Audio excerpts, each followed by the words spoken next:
conquered were men and women of remarkable character and fortitude. An extraordinary spirit fueled the dreams they held. That spirit lived on to win liberty in the Revolution. It emboldened the Underground Railroads. It strengthened the brave souls at Normandy. It endured with those who gallantly fought the spread of communism. And on 9/11, that same spirit was found in the men and women storming the gates of death to save precious lives. The spirit of heroism thrives in the presence of tyranny, disaster. It is stronger than any virus.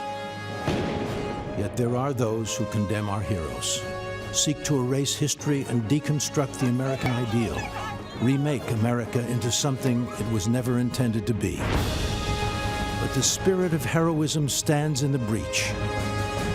It lives in the heart, it breathes in the soul, and is woven into the courageous fabric of Americans like you. It preserves liberty.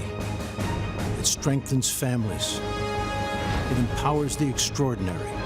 The spirit of heroism inspires us to act when others are in need, to do the right thing. Join us tonight. Dream heroic dreams. Celebrate America, land of the free, home of the brave.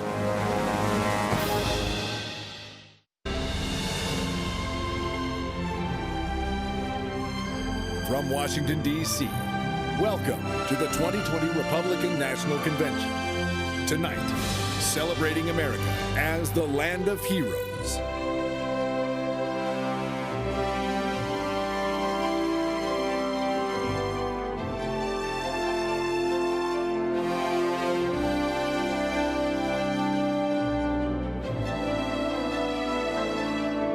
Lord, Almighty God, we come before you this evening and pray for your divine protection over our brothers and sisters in the path of storms along our Gulf Coast. You are our rock and our shelter in the midst of the storms of life. You are the God who commands the winds and the waves, and we pray that you will provide refuge to our people. O Lord, you have granted us certain natural rights, such as the right to speak freely, life, liberty, the pursuit of happiness, as well as religious freedom, the right to assemble, and the right to self-defense. Only in America have these God-given rights so flourished and been categorized as belonging to the people, embodying the very essence of our government. Father, we pray that this outlook and mindset, this form of government continues, as has been our history, especially now when, to our horror, it is being challenged. And so we pray that God gives strength and health to our president, who has splendidly demonstrated daily his determination to defend and maintain the God-given rights of our citizens, as enshrined in our Constitution and in our Declaration, eloquently passed down through our Judeo-Christian tradition. President Trump has stood up fearlessly against those who are corrupting the term social justice so as to deny Americans their birthright and these divine gifts. May God protect him. May God bless all those in government and among our citizens who seek to honor, defend, and preserve our heritage. This land was founded in an epic and providential moment. Like the revelation at Sinai, it was the moment when the vision of God rendezvoused with the soaring and noble plans of appointed men. Yet, every so often, apace various generations, we are compelled to resurrect and give rebirth to our providential beginning, to renew our present days with the exuberance of those founding days. Perhaps that is what is meant when we say, "Make America great again." we pledge to vigilantly protect and tend the garden so as to imbibe its blessed fruits. May God continue to make America great, and may we continue to be His people, one nation, under God. And let us say, Amen. I pledge allegiance to the flag of the United States of America and to the republic for which it stands, one nation, under God, indivisible, with liberty and justice for all.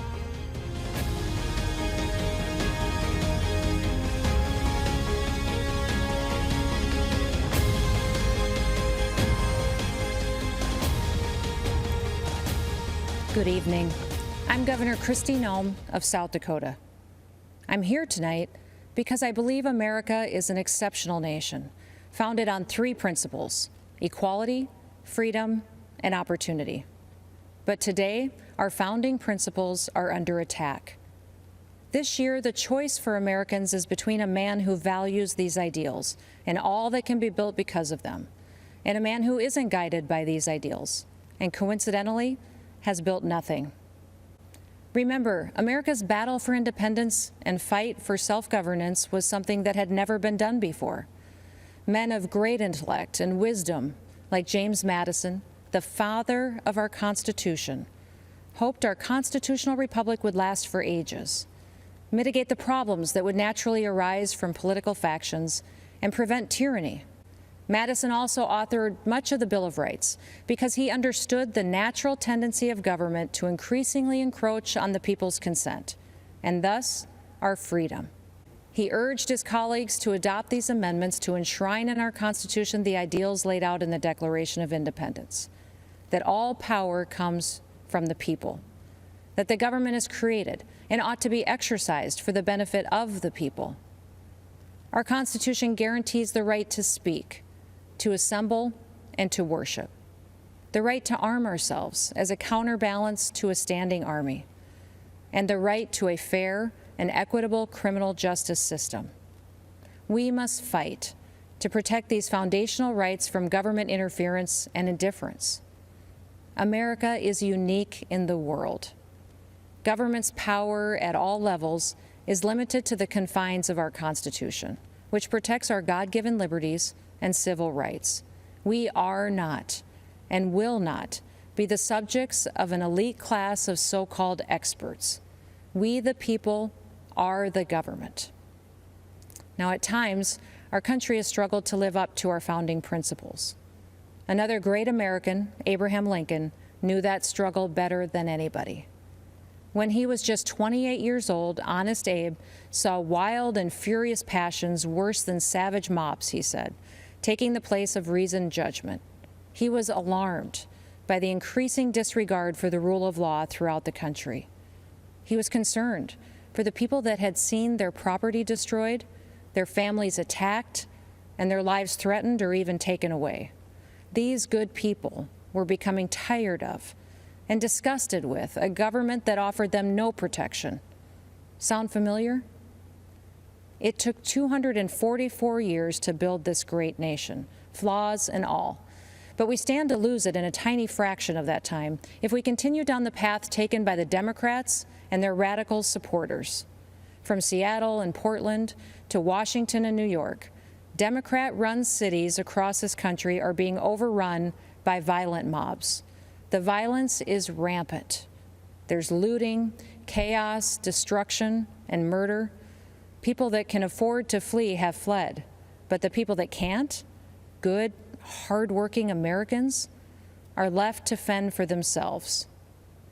The Republican Party's commitment to individual rights and self-government is as necessary today as it was in 1860 when we won our first presidential election. Our party respects individuals based on who they are. We don't divide people based on their beliefs or their roots. We don't shun people who think for themselves. We respect everyone equally under the Constitution, and we treat them as Martin Luther King Jr. wished, according to the content of their character, not the color of their skin. In just 4 years, President Trump has lifted people of all races and backgrounds out of poverty. He shrunk government. He put money back into the pockets of hardworking, ordinary Americans. He has advanced religious liberty. He protected the Second Amendment. You can look back 50 years. You won't find anyone that has surpassed President Trump's success on these 4 issues alone. History chooses its heroes for the time in which they live. At our founding, Madison was one of the chosen. When the nation's very existence was challenged, it was Lincoln's turn.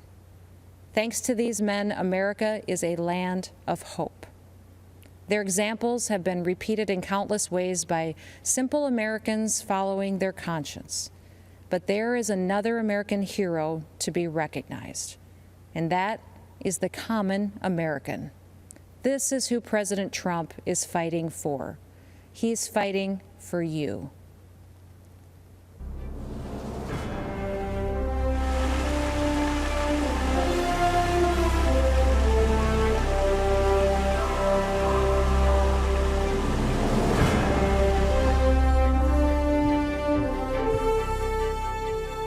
I'm Scott Dane. I represent loggers and truckers in Minnesota, but I also represent a way of life. Logging's been a part of the great American story from the beginning. In fact, if you go to the Capitol Rotunda and look up, you can see loggers on one of the panels, New England settlers carving out a new world from the wilderness. But logging is the most dangerous job in the country, but we embrace that risk because we know America was built by strong people building things together. America needs us to keep building, and we can't wait to be a part of it.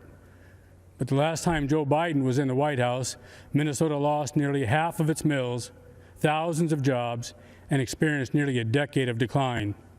It was a similar story in other parts of the country. The administration just didn't seem to care. In 47 years in Washington, Joe Biden hasn't done anything for the timber industry. When plants closed in Duluth, Sartell, Cook, and Bemidji, they were just numbers on a paper to the Obama-Biden administration.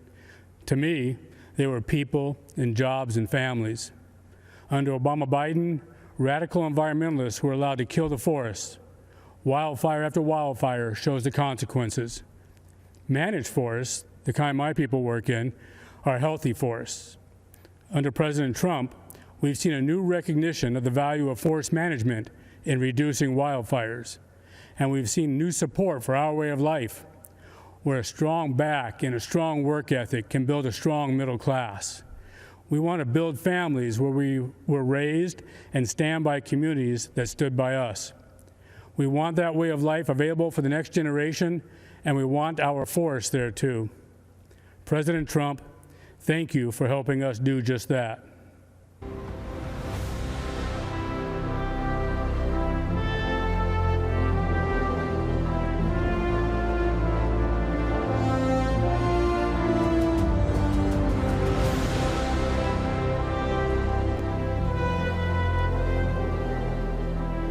Hi, I'm U.S. Senator Marsha Blackburn from Tennessee.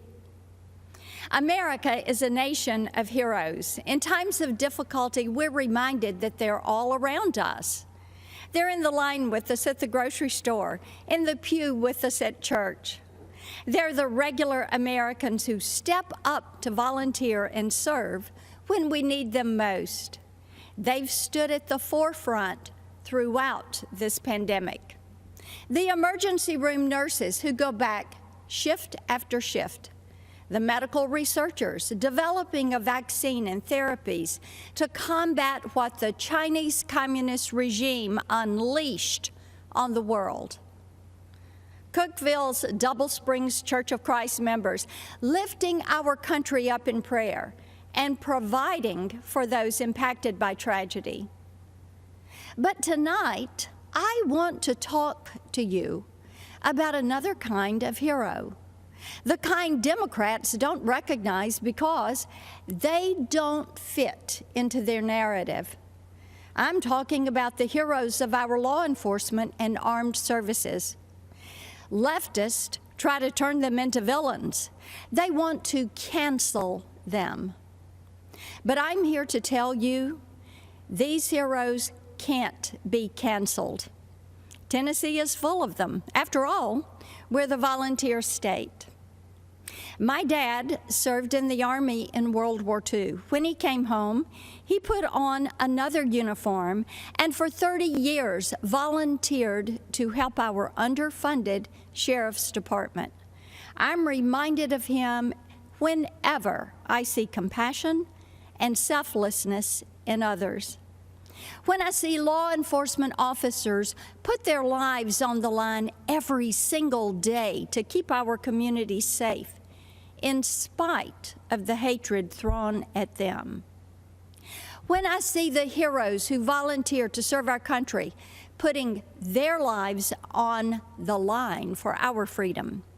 Many of these heroes call Tennessee home, and we could not be more proud of the brave men and women of the 101st Airborne Division at Fort Campbell. The common thread between them is a deep-seated desire to serve a cause larger than themselves. They don't believe their country owes them anything. They believe they owe their country and their fellow man. As hard as Democrats try, they can't cancel our heroes. They can't contest their bravery, and they can't dismiss the powerful sense of service that lives deep in their souls. So, they try to defund them, our military, our police, even ICE, to take away their tools to keep us safe. Joe Biden, Kamala Harris, and their radical allies try to destroy these heroes because if there are no heroes to inspire us, government can control us. They close our churches, but keep the liquor stores and abortion clinics open. They say we can't gather in community groups, but encourage protest, riots, and looting in the streets. If the Democrats had their way, they would keep you locked in your house until you become dependent on the government for everything. That sounds a lot like communist China to me. Maybe that's why Joe Biden is so soft on them. Why Nancy Pelosi says that China would prefer Joe Biden. Yep, I bet they would. But President Trump has stood up for our heroes every day. He stood by our law enforcement, our military, and the freedoms we hold dear. He's made good on his promise to put America first. And I hope you will stand with me as we send him back for 4 more years with a clear message to the Democrats: you will never cancel our heroes.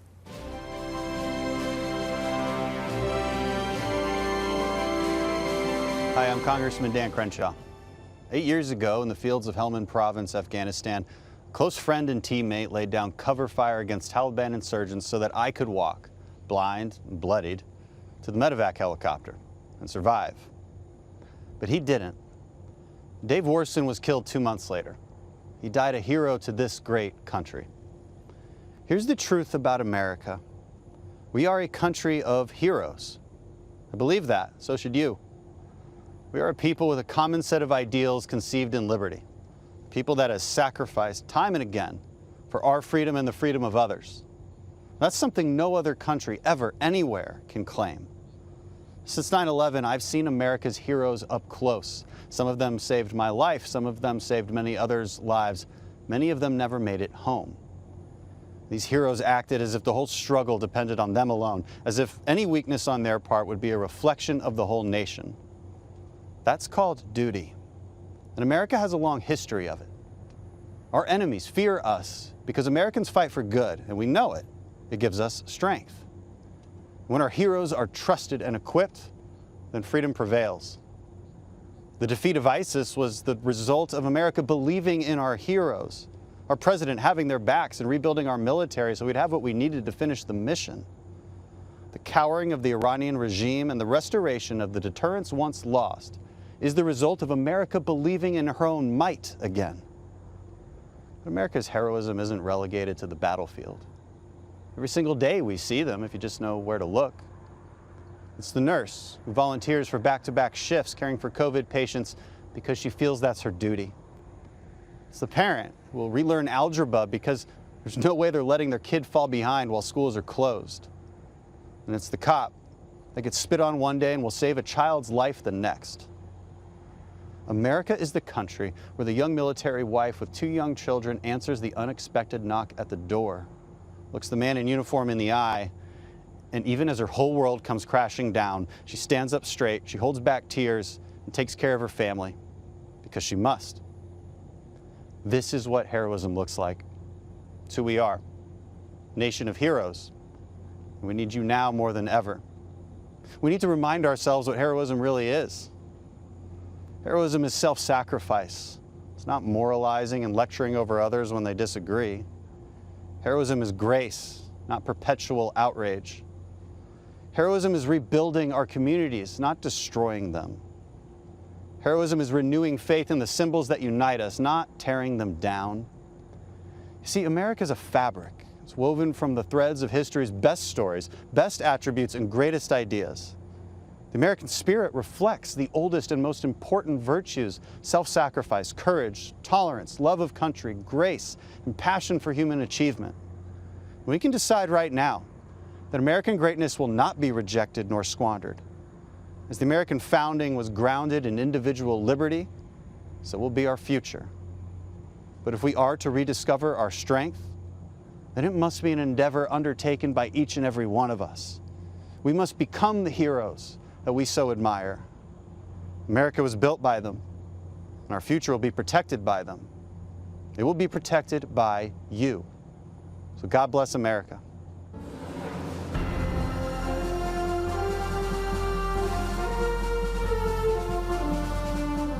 Good evening. I'm retired Lieutenant General Keith Kellogg.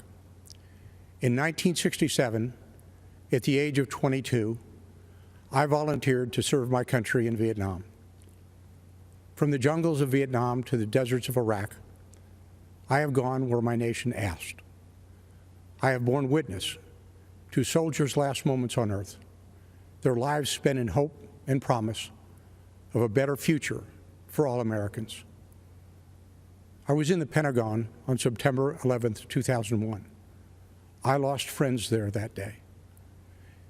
In the years that followed, I watched my daughter, son, and son-in-law deploy to Afghanistan. I have looked into the eyes of my grandchildren as they said goodbye to their fathers and hugged them one last time. I lived service. I understand sacrifice. I know leadership. Over the past 3.5 years, I have witnessed every major foreign policy and national security decision by the President. I have been in the room where it happened. I saw only one agenda and one guiding question when tough calls had to be made. Is this decision right for America? When President Donald Trump took office, decades of failed foreign policy had crippled us. He faced wars without end in sight, creation of failed states like Libya and Syria, a past that allowed a terrorist caliphate to grow, and leadership in Washington that allowed our military to atrophy while we spent trillions of dollars abroad instead of investing at home. President Trump has reversed the decline of our military and restructured our national security strategy. With historic investment and vision, our military is now better equipped, better resourced, and better manned than any military in the world.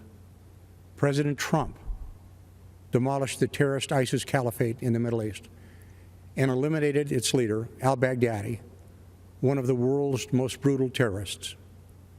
President Trump took decisive action against Iranian terrorist mastermind, Qasem Soleimani, a man responsible for deaths of hundreds of American servicemen in Iraq.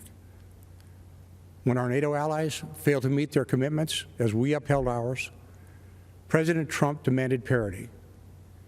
NATO members have now increased their contributions over $100 billion this year, and NATO's Secretary General credits President Donald J. Trump. President Trump challenged and continues to challenge an ever increasingly provocative and militant China. But make no mistake, President Trump is no hawk. He wisely wields the sword when required, but believes in seeking peace instead of perpetual conflict. Just over a week ago, our president brokered a peace agreement between the United Arab Emirates and Israel, the first in the Middle East in over 25 years. And this week, Afghan negotiators, with help from American officials, will start peace negotiations between the Taliban and the Afghan government to end America's longest war. Ask yourself, has this president kept his promises to keep us out of needless conflicts and to pursue ending wars without end? Has he defended your interests in renegotiating trade deals that previously hurt Americans and our national security? Has he fulfilled his commander-in-chief role by decisively going after our nation's enemies? You and I know the answer is yes. The choice is clear. This is the most important election of our lifetime. The next 4 years will decide the course of our country for decades to come. I am asking you to stand up and be counted so we never have to look back and recall what it was once like in America when men and women were free, our families were secure, and we had a president who served the people. God bless America. Thank you, and good night.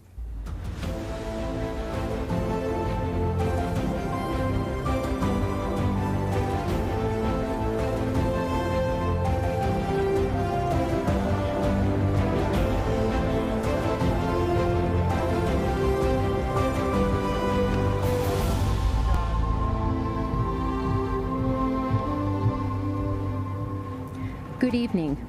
My name is Tara Myers. Tonight, I am here as a wife and mother to share how education freedom has personally impacted my family, especially the life of my son Samuel. Before Samuel was even born, I was told his life wouldn't be worth living. When early tests revealed he had Down syndrome, our doctor encouraged me to terminate the pregnancy.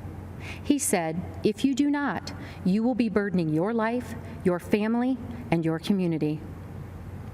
I knew my baby was a human being created by God, and that made him worthy of life.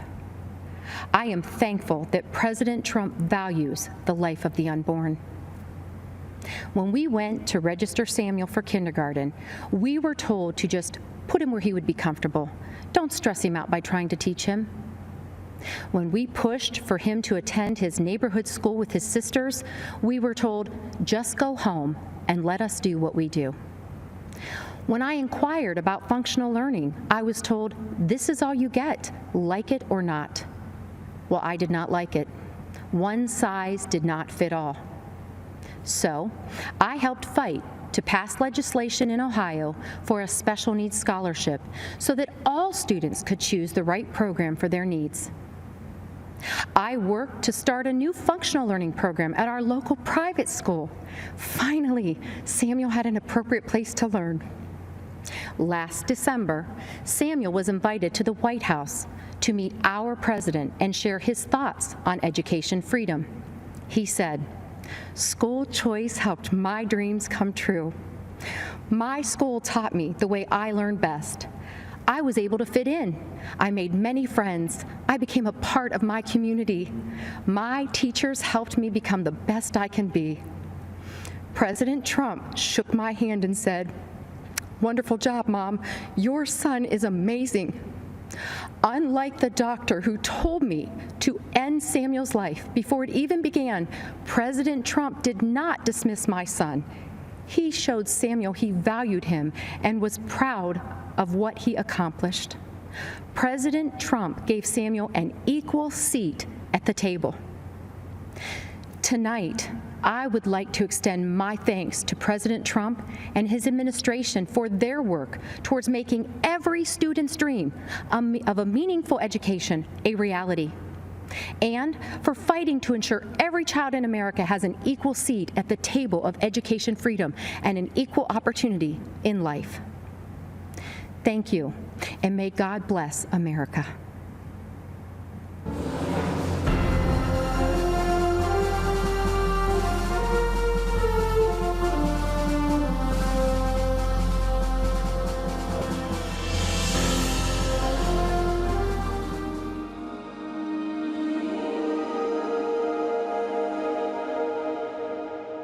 It all started at a tea party. 13 years before the American Civil War, civil unrest and division separated countrymen into two opposing camps. One determined to keep African American people enslaved, the other determined to see all people free.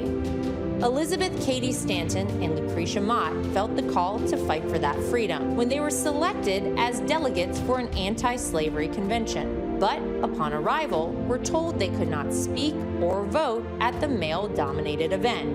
On July 9, 1848, Mott, Stanton, and 3 other women met for tea.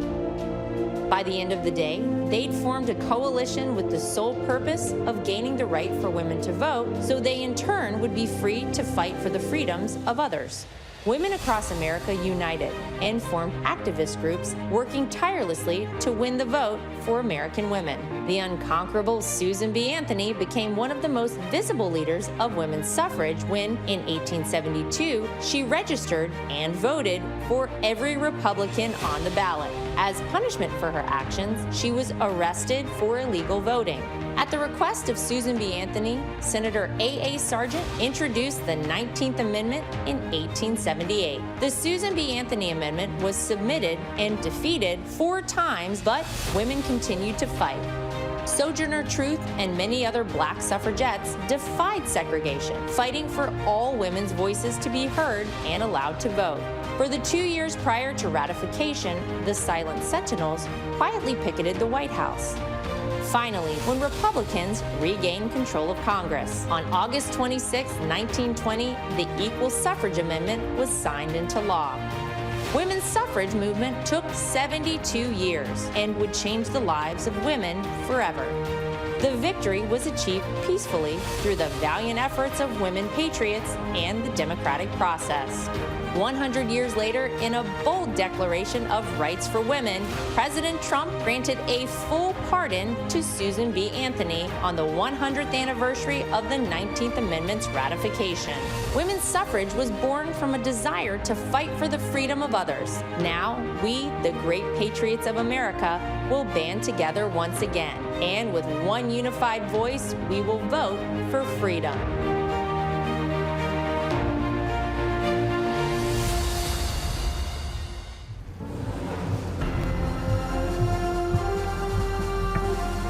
I'm Kayleigh McEnany.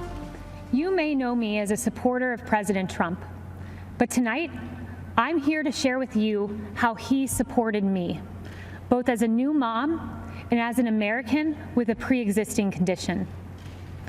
When I was 21 years old, I got a call that changed my life.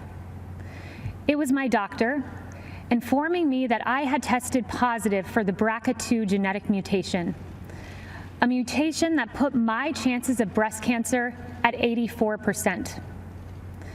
It was the same mutation that my mom had, compelling her to get a preventative double mastectomy, removing her breast tissue, but protecting her from a disease that has taken far too many of our mothers, our sisters, our friends. In my family, 8 women alone were diagnosed with breast cancer, several in their young 20s. I now faced the same prospect. For nearly a decade, I was routinely at Moffitt Cancer Center, getting MRIs, ultrasounds, and necessary surveillance.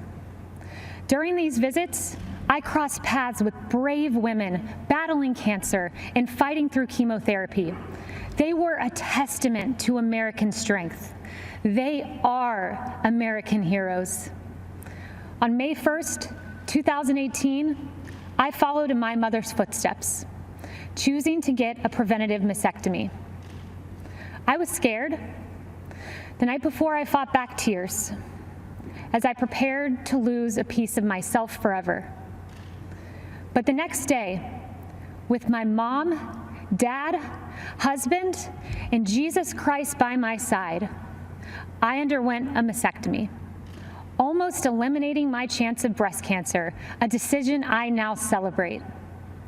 Breast reconstruction has advanced remarkably. While it is an individual's decision, my doctor and I chose a course of surgery that left me virtually unchanged. But more important than physical results, I developed a strength and a confidence that I carry with me. During one of my most difficult times, I expected to have the support of my family, but I had more support than I knew. As I came out of anesthesia, one of the first calls I received was from Ivanka Trump. As I recovered, my phone rang again. It was President Trump calling to check on me. I was blown away. Here was the leader of the free world caring about my circumstance. At the time, I had only met President Trump on a few occasions. But now I know him well, and I can tell you that this president stands by Americans with pre-existing conditions. In fact, President Trump called me this morning. I spoke with him several times today, and he told me how proud he was of me for sharing this story. The same way President Trump has supported me, he supports you. I see it every day. I've heard him say the hardest part of his job is writing to loved ones of fallen soldiers. I've seen him offer heartfelt outreach to grieving parents who lost their children to crime in the streets. And I've watched him fight for Americans who lost their jobs. President Trump fights for the American people because he cares about stories like these. I have a 9-month-old daughter. She's a beautiful, sweet little girl. And I choose to work for this president for her. When I look into my baby's eyes, I see a new life, a miracle for which I have a solemn responsibility to protect. That means protecting America's future, a future President Trump will fight for, where our neighborhoods are protected, where life is sacred, where God is cherished, not taken out of our schools, removed from our pledge, and erased from our history. I want my daughter to grow up in President Donald J. Trump's America. Choosing to have a preventative mastectomy was the hardest decision I ever had to make. But supporting President Trump, who will protect my daughter and our children's future, was the easiest.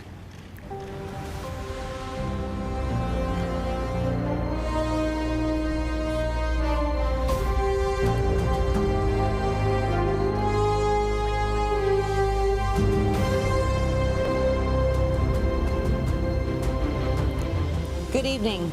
I'm Karen Pence. My husband is Vice President Mike Pence. 100 years ago today, the 19th Amendment was adopted into the United States Constitution, guaranteeing women the right to vote. Because of heroes like Susan B. Anthony and Lucy Stone, women today, like our daughters, Audrey and Charlotte, and future generations, will have their voices heard and their votes count. The women's suffrage movement was the gateway that led to women having the opportunities to achieve monumental milestones and accomplish significant achievements in both civic and governmental roles. This evening, we look at heroes in our land. As Second Lady of the United States for the past 3.5 years, I have had the honor of meeting many heroes across this great country. The Pences are a military family. Our son Michael serves in the United States Marines, and our son-in-law Henry serves in the U.S. Navy. And one of my key initiatives is to elevate and encourage military spouses. These men and women, like our daughter Charlotte and our daughter-in-law Sarah, are the home front heroes.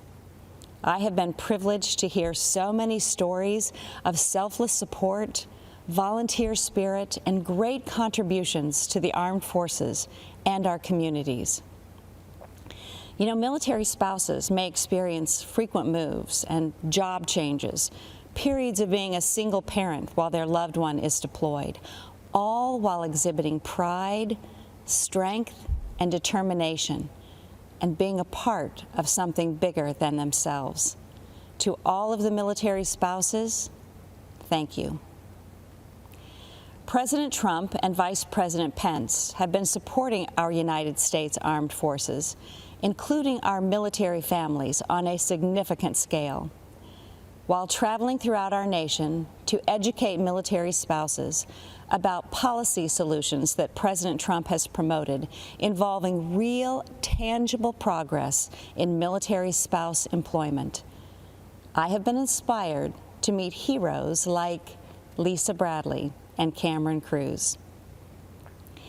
These military spouses decided to start their own business, Our Riveter, named after the Rosie the Riveter campaign used to recruit women workers during World War II.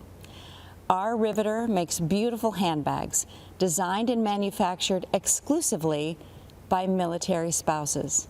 And many of those spouses live all over the country.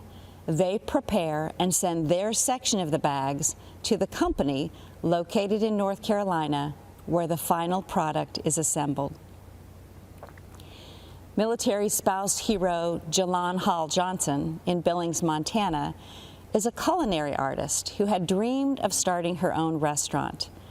Working with the Small Business Administration's Development Center, Jalon started her restaurant, The Sassy Biscuit, and she just opened a second restaurant in Dover, New Hampshire.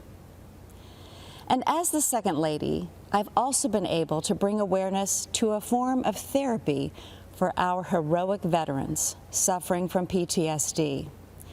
Art therapy, facilitated by a professional art therapist, is especially effective with post-traumatic stress disorder.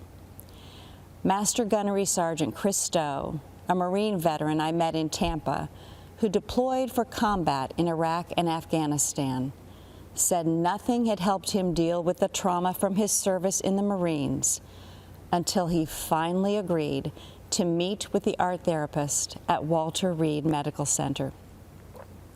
Chris credits art therapy with saving his marriage and his life. And Chris went on to establish a glass blowing workshop to help other vets. Many of our veteran heroes struggle as they transition back into civilian life, and sometimes the stress is too difficult to manage alone. A few weeks ago, I had the honor of speaking with some amazing Americans who answer the Veterans Crisis Line. One in particular, Sydney Morgan, especially impacted me. A veteran herself, Sydney said it is the highest honor of her life until they physically walk into a clinic to receive help they deserve, and she can pass their hand to someone ready to help. In these difficult times, we've all seen so many examples of everyday Americans reaching out a hand to those in need, those who, in humility, have considered others more important than themselves. We've seen healthcare workers, teachers, first responders, mental health providers, law enforcement officers, grocery and delivery workers, and farmers, and so many others. Heroes all. 100 years ago, women secured the right to vote. So let's vote, America. Let's honor our heroes. Let's re-elect President Trump and Vice President Pence for 4 more years. God bless our heroes, and God bless the United States of America. Behold these truths to be self-evident, that all men are created equal, that they are endowed by their Creator with certain unalienable rights, that among these are life, liberty, and the pursuit of happiness. Good evening. I'm Kellyanne Conway. 100 years ago, courageous warriors helped women secure the right to vote. This has been a century worth celebrating, but also a reminder that our democracy is young and fragile. A woman in a leadership role can still seem novel. Not so for President Trump. For decades, he has elevated women to senior positions in business and in government. He confides in and consults us, respects our opinions, and insists that we are on equal footing with the men. President Trump helped me shatter a barrier in the world of politics by empowering me to manage his campaign to its successful conclusion. With the help of millions of Americans, our team defied the critics, the naysayers, the conventional wisdom, and we won. For many of us, women's empowerment is not a slogan. It comes not from strangers on social media or sanitized language in a corporate handbook. It comes from the everyday heroes who nurture us, who shape us, and who believe in us. I was raised in a household of all women. They were self-reliant and resilient. Their lives were not easy, but they never complained. Money was tight, but we had an abundance of what mattered most: family, faith, and freedom. I learned that in America, limited means does not make for limited dreams. The promise of America belongs to us all. This is a land of inventors and innovators, of entrepreneurs and educators, of pioneers and parents, each contributing to the success and the future of a great nation and her people. These everyday heroes have a champion in President Trump. The teacher who took extra time to help students adjust to months of virtual learning. The nurse who finished a 12-hour COVID shift and then took a brief break, only to change her mask, gown, and gloves to do it all over again. The small business owner striving to reopen after the lockdown was lifted, and then again after her store was vandalized and looted. The single mom with 2 kids, 2 jobs, 2 commutes, who 10 years after that empty promise finally has health insurance. President Trump and Vice President Pence have lifted Americans, provided them with dignity, opportunity, and results. I have seen firsthand many times the president comforting and encouraging a child who has lost a parent who has lost a child, a worker who lost his job, an adolescent who lost her way to drugs. Don't lose hope, he has told them, assuring them that they are not alone and that they matter. There always will be people who have far more than us. Our responsibility is to focus on those who have far less than us. President Trump has done precisely that in taking unprecedented action to combat this nation's drug crisis. He told me, "This is so important, Kellyanne. So many lives have been ruined by addiction and will never even know it because people are ashamed to reach out for help and they're not even sure who to turn to in their toughest hour." Rather than look the other way, President Trump stared directly at this drug crisis next door, and through landmark bipartisan legislation has helped secure historic investments in surveillance, interdiction, education, prevention, treatment, and recovery. We have a long way to go, but the political inertia that costs lives and the silence and the stigma that prevents people in need from coming forward is melting away. This is the man I know and the president we need for 4 more years. He picks the toughest fights and tackles the most complex problems. He has stood by me, and he will stand up for you. In honor of the women who empowered me and for the future of the children we all cherish, thank you, and God bless you always.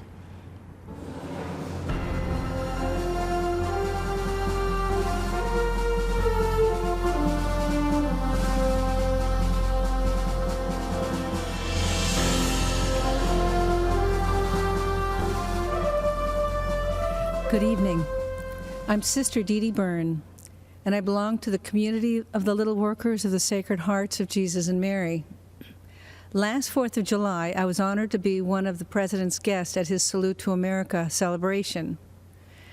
I must confess that I recently prayed while in chapel, begging God to allow me to be a voice and instrument for human life. And now here I am, speaking at the Republican National Convention. I guess you better be careful for what you pray for. My journey to religious life was not a traditional route, if there is such a thing.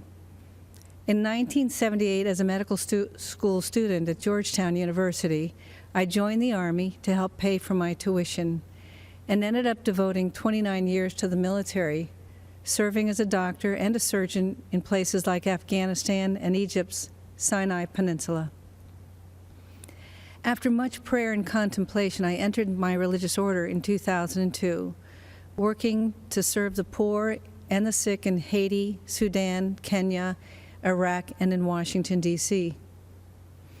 Humility is at the foundation of our order, which makes it very difficult to talk about myself. But I can speak about my experience working for those fleeing war-torn and impoverished countries all around the world.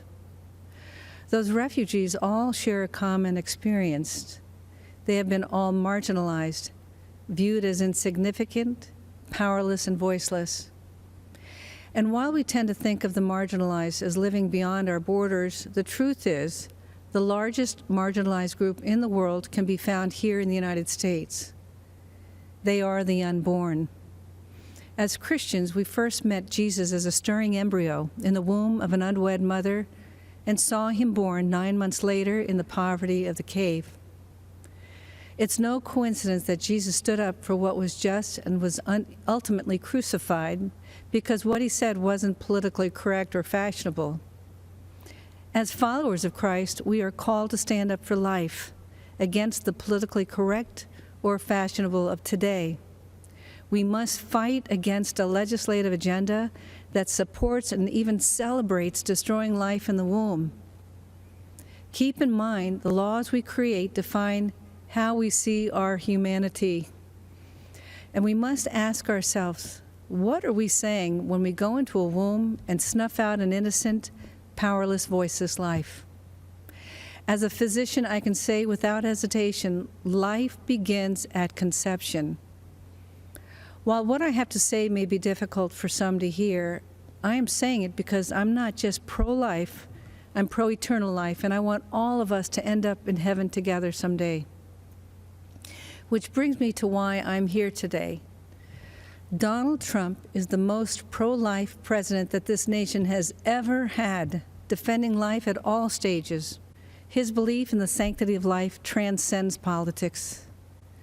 President Trump will stand up against Biden-Harris, who are the most anti-life presidential ticket ever, even supporting the horrors of late-term abortion and infanticide. Because of his courage and conviction, President Trump has earned the support of America's pro-life community. Moreover, he has a nationwide of religious standing behind him. You'll find us here with our weapon of choice, the rosary. So thank you, Mr. President. We are all praying for you.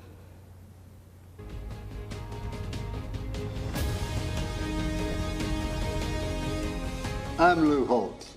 Many of you might know me as Coach Holtz, or maybe that football guy. It is a pleasure, a blessing, and an honor for me to explain why I believe that President Trump is a consistent winner, an outstanding leader, and deserves to be reelected as our president. First, I want you to know that I grew up in a one-bedroom house in West Virginia. I may have been poor, but the lessons my parents taught me were priceless. They taught me that life is about making choices. Wherever you are, good or bad, don't blame anyone else. Go get an education, get to work.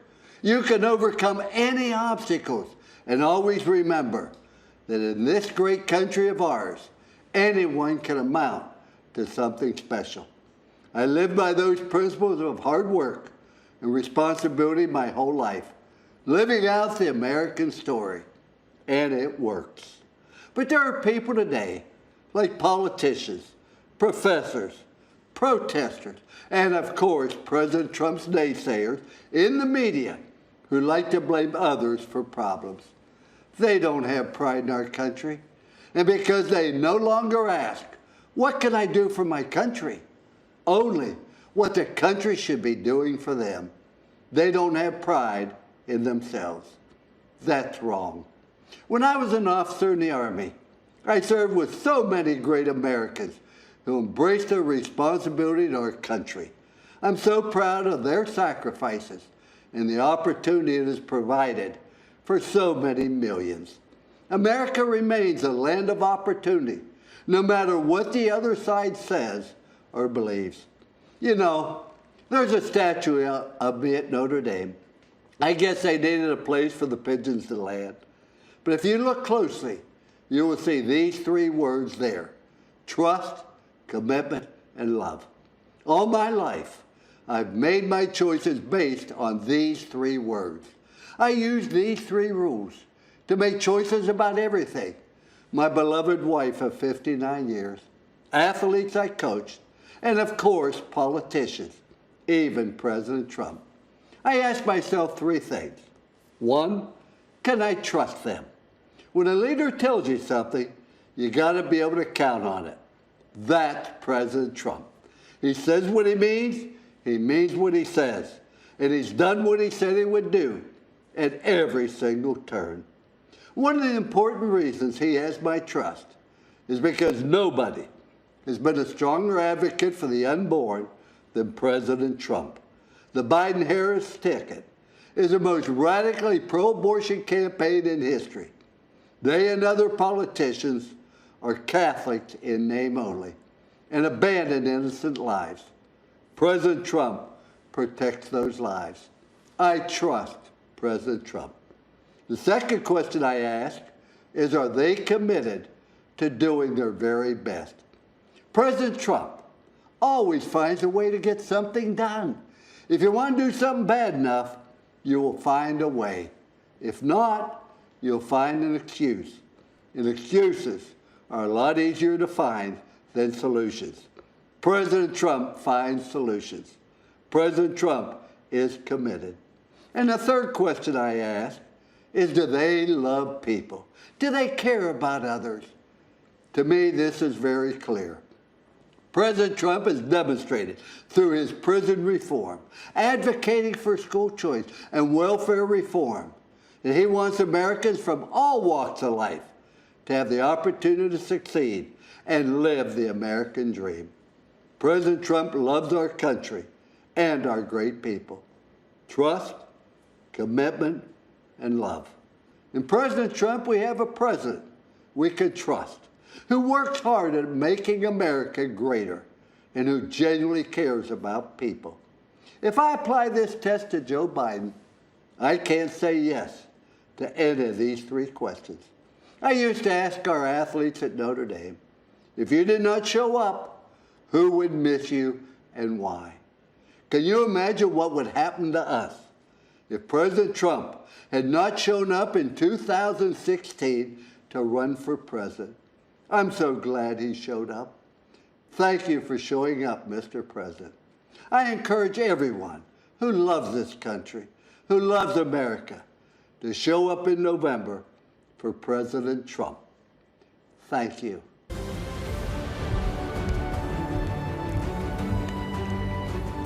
Hi, I'm Michael McHale, but my friends call me Mick. I'm a 30-year active duty member of law enforcement in the state of Florida.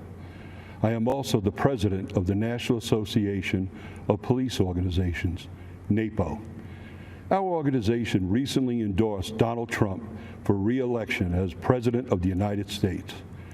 Our endorsement recognized his strong support for the men and women on the front lines, particularly during these challenging times. We value his support of aggressive federal prosecution of those who attack our police officers, his signing of the Law Enforcement Mental Health and Wellness Act, and his support for permanently authorizing funds to support 9/11 first responders and their families. Law enforcement officers across the nation take an oath to run towards danger when everyone else is running away. They do so willingly to protect our families and communities. I'm proud that the overwhelming majority of American police officers are the best of the best and put their lives on the line without hesitation. And good officers need to know their elected leaders and the department brass have their backs. Unfortunately, chaos results when failed officials in cities like Portland, Minneapolis, Chicago, and New York make the conscious decision not to support law enforcement.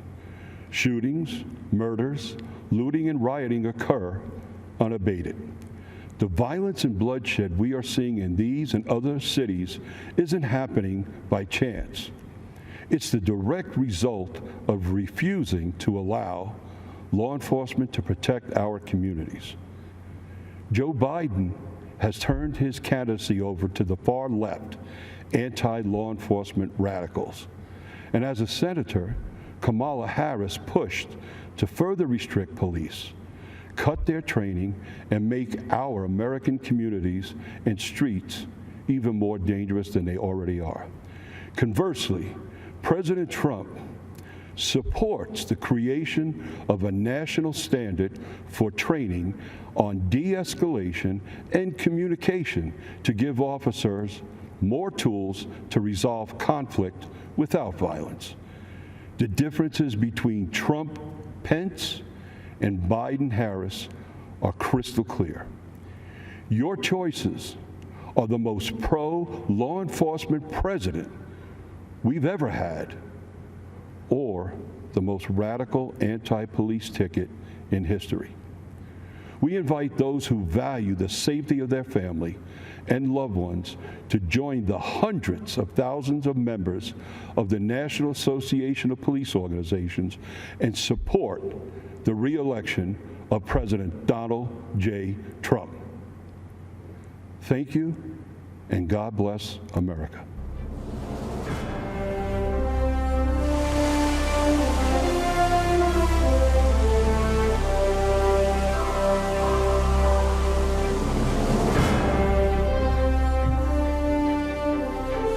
Congresswoman Elise Stefanik, and I am honored to represent New York's 21st Congressional District, the cradle of the American Revolution. It's where almost 250 years ago, brave patriots fought in the battles of Saratoga to turn the tide of the Revolutionary War. It's where 40 years ago in Lake Placid, a team of amateur hockey players out-hustled, out-skated, and defeated the Soviet Union, stunning the world and giving us the unforgettable Miracle on Ice. And today, it's home to Fort Drum and the historic 10th Mountain Division, the most deployed unit in the U.S. Army since 9/11, where I saw firsthand President Trump graciously thank and honor our men and women in uniform and sign the largest pay raise for our troops in a decade.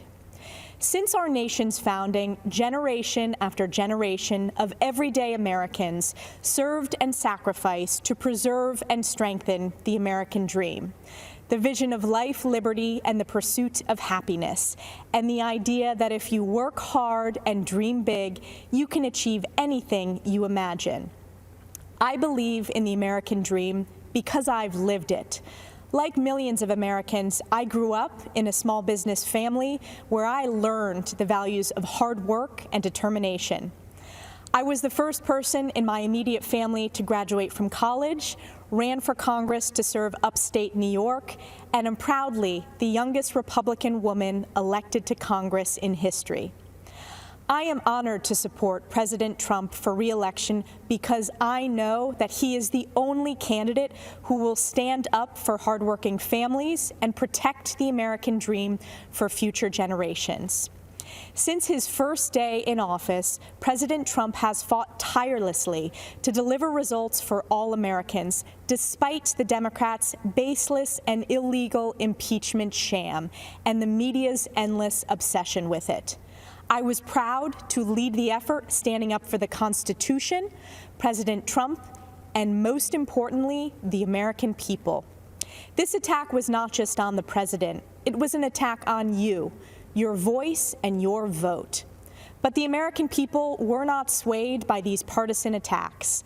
Our support for President Trump is stronger than ever before. We know what's at stake in this historic election. Americans from all walks of life are unified in support of our president. It's why more Republican women than ever are running for office this year. We understand that this election is a choice between the far-left Democratic socialist agenda versus protecting and preserving the American dream. President Trump is working to safely reopen our Main Street economy. He understands that the engine of our country is fueled by the ingenuity and determination of American workers, entrepreneurs, and small businesses. Joe Biden wants to keep them locked up in the basement and crush them with $4 trillion in new taxes. We face a critical choice. Joe Biden's far-left failed policies of the past 47 years, or President Trump, who will stand up for the American people and the Constitution. I believe in the wisdom and spirit of the American people to elect the only candidate who is capable of protecting the American dream, President Donald J. Trump. Thank you to the North Country for the opportunity to serve as your voice supporting his re-election. God bless the United States of America, the greatest country on earth.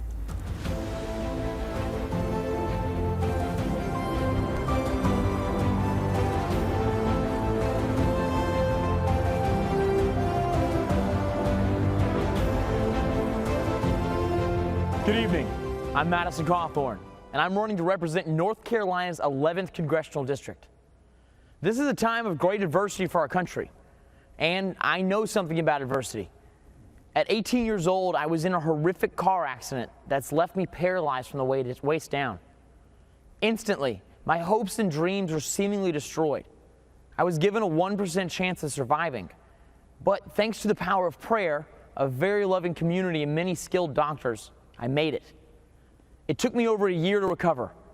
My first public outing in a wheelchair was to a professional baseball game. You know, before my accident, I was 6'3".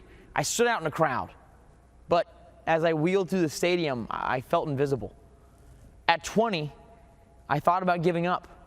However, I knew I could still make a difference. You know, my accident has given me new eyes to see and new ears to hear. God protected my mind and my ability to speak. So I say to people who feel forgotten, ignored, and invisible, I see you. I hear you. At 20, I made a choice. In 2020, our country has a choice. We can give up on the American idea, or we can work together to make our imperfect union more perfect. I choose to fight for the future, to seize the high ground and retake the shining city on a hill. While the radical left wants to dismantle, defund, and destroy, Republicans, under President Trump's leadership, want to rebuild, restore, and renew. I just turned 25. When I'm elected this November, I'll be the youngest member of Congress in over 200 years. And if you don't think young people can change the world, then you just don't know American history. George Washington was 21 when he received his first military commission. Abe Lincoln, 22 when he first ran for office. And my personal favorite, James Madison, was just 25 years old when he signed the Declaration of Independence. In times of peril, young people have stepped up and saved this country, abroad and at home. We held the line, scaled the cliffs, crossed oceans, liberated camps, and cracked codes. Yet today, political forces want to usher in the digital dark ages, a time of information without wisdom, and tribalism without truth. National leaders on the left have normalized emotion-based voting and a radicalized identity politics that rejects Martin Luther King's dream. MLK's dream is our dream, for all Americans to be judged solely on their character. Millions of people risk their lives every year to come here because they believe in the dream of MLK and the American dream. Join us as we, the Party of Freedom, double down on ensuring the American dream for all people. We are committed to building a new town square. It welcomes all ideas and all people. Here we will have freedom of speech, not freedom from speech. To liberals, I say let's have a conversation. Be a true liberal. Listen to other ideas and let the best ones prevail. And to conservatives, I say let's define what we support and win the argument in areas like healthcare and on the environment. In this new town square, you don't have to apologize for your beliefs or cower to a mob. You can kneel before God, but stand for our flag. The American idea my ancestors fought for during the Revolutionary War is just as exciting and revolutionary today as it was 250 years ago. I say to Americans who love our country, young and old, be a radical for freedom. Be a radical for liberty. And be a radical for our republic, for which I stand. One nation under God, with liberty and justice for all. Thank you, and may God bless America.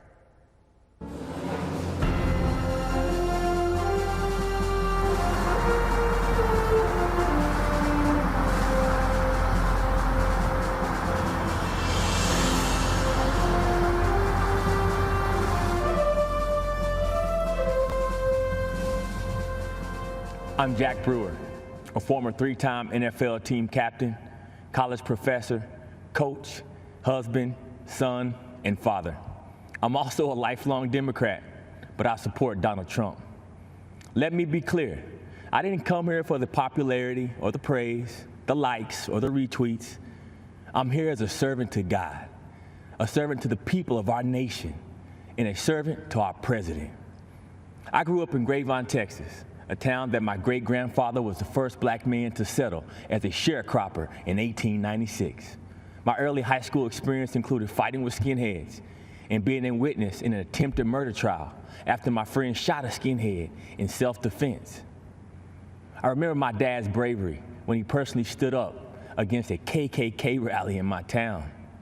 In my house, my father taught me to back down from no one. I know what racism looks like. I've seen it firsthand. In America, it has no resemblance to President Trump.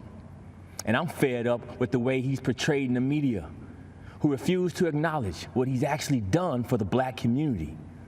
It's confusing the minds of our innocent children. Before I left to come deliver this message, my energetic 8-year-old son, Jackson, stopped me and said, "Dad, can you please just tell everyone that all lives need to matter and that God loves everyone?" In that moment, I realized that my 8-year-old had figured out what so many adults have seemed to forget. We are not as divided as our politics suggest. At some point, for the sake of our children, the policies must take priority over the personalities. So because you have an issue with President Trump's tone, you're going to allow Biden and Harris to deny our underserved black and brown children school choice? Are we so offended by the president's campaign slogan, "Make America Great Again," that we're going to ignore that Joe Biden and Kamala Harris have collectively been responsible for locking up countless black men for nonviolent crimes? Are you going to allow the media to lie to you by falsely claiming that he said there were very fine white supremacists in Charlottesville? He didn't say that. It's a lie. And ignore the so-called Black Lives Matter organization that openly, on their website, calls for the destruction of the nuclear family. My fellow Americans, our families need each other. We need black fathers in the homes with their wives and children. The future of our communities depend on it. I'm blessed to be able to run inner city youth programs and to also teach in prisons across America. The inmates in my federal prison program literally receive days off their sentence just for attending my class. And that's thanks to President Donald Trump and his First Step Act. President Trump cared about these Americans and their families, even when so many others had left them behind and had written them off. I'm forever grateful for President Trump for that. He endures relentless attacks, and so do many of us, like myself, who support him. But my mama always told me, when the Lord starts blessing, the devil starts messing. This convention marks a time to celebrate our history. Republicans are the party that freed the slaves and the party that put the first black men and women in Congress. It's the party of Frederick Douglass and Abraham Lincoln. And now, Tim Scott and Donald Trump. Our president has made incredible strides to end mass incarceration and give unprecedented opportunities for black in America to rise. America, let this election be a call for all God's people who are called by his name to humble ourselves and pray together and to seek his face and to turn from our wicked ways. Then he will hear us from heaven, and he will forgive our sins, and he will heal our land. Amen, and God bless America.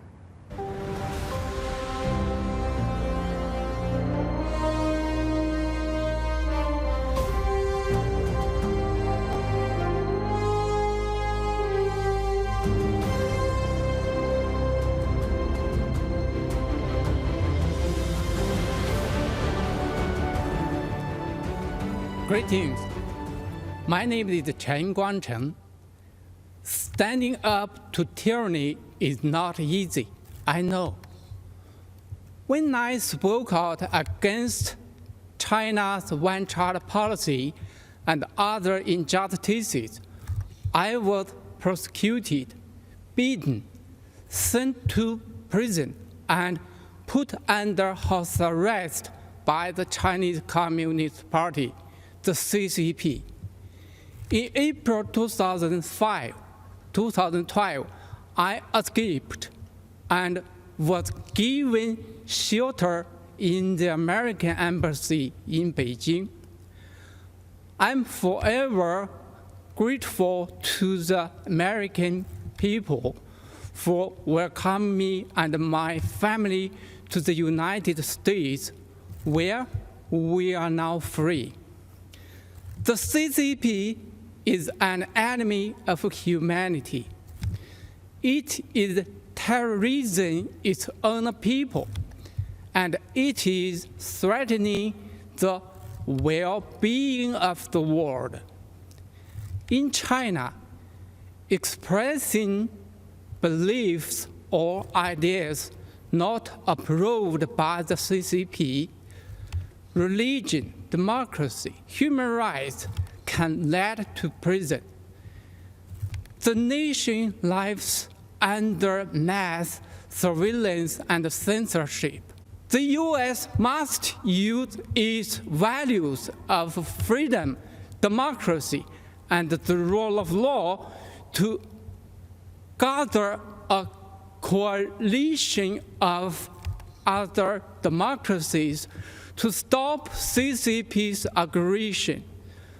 President Trump had led on this, and we need the other countries to join him in this fight, a fight for our future. Standing up to fight unfairness isn't easy, I know. So does President Trump, but he has shown the courage to wage that fight.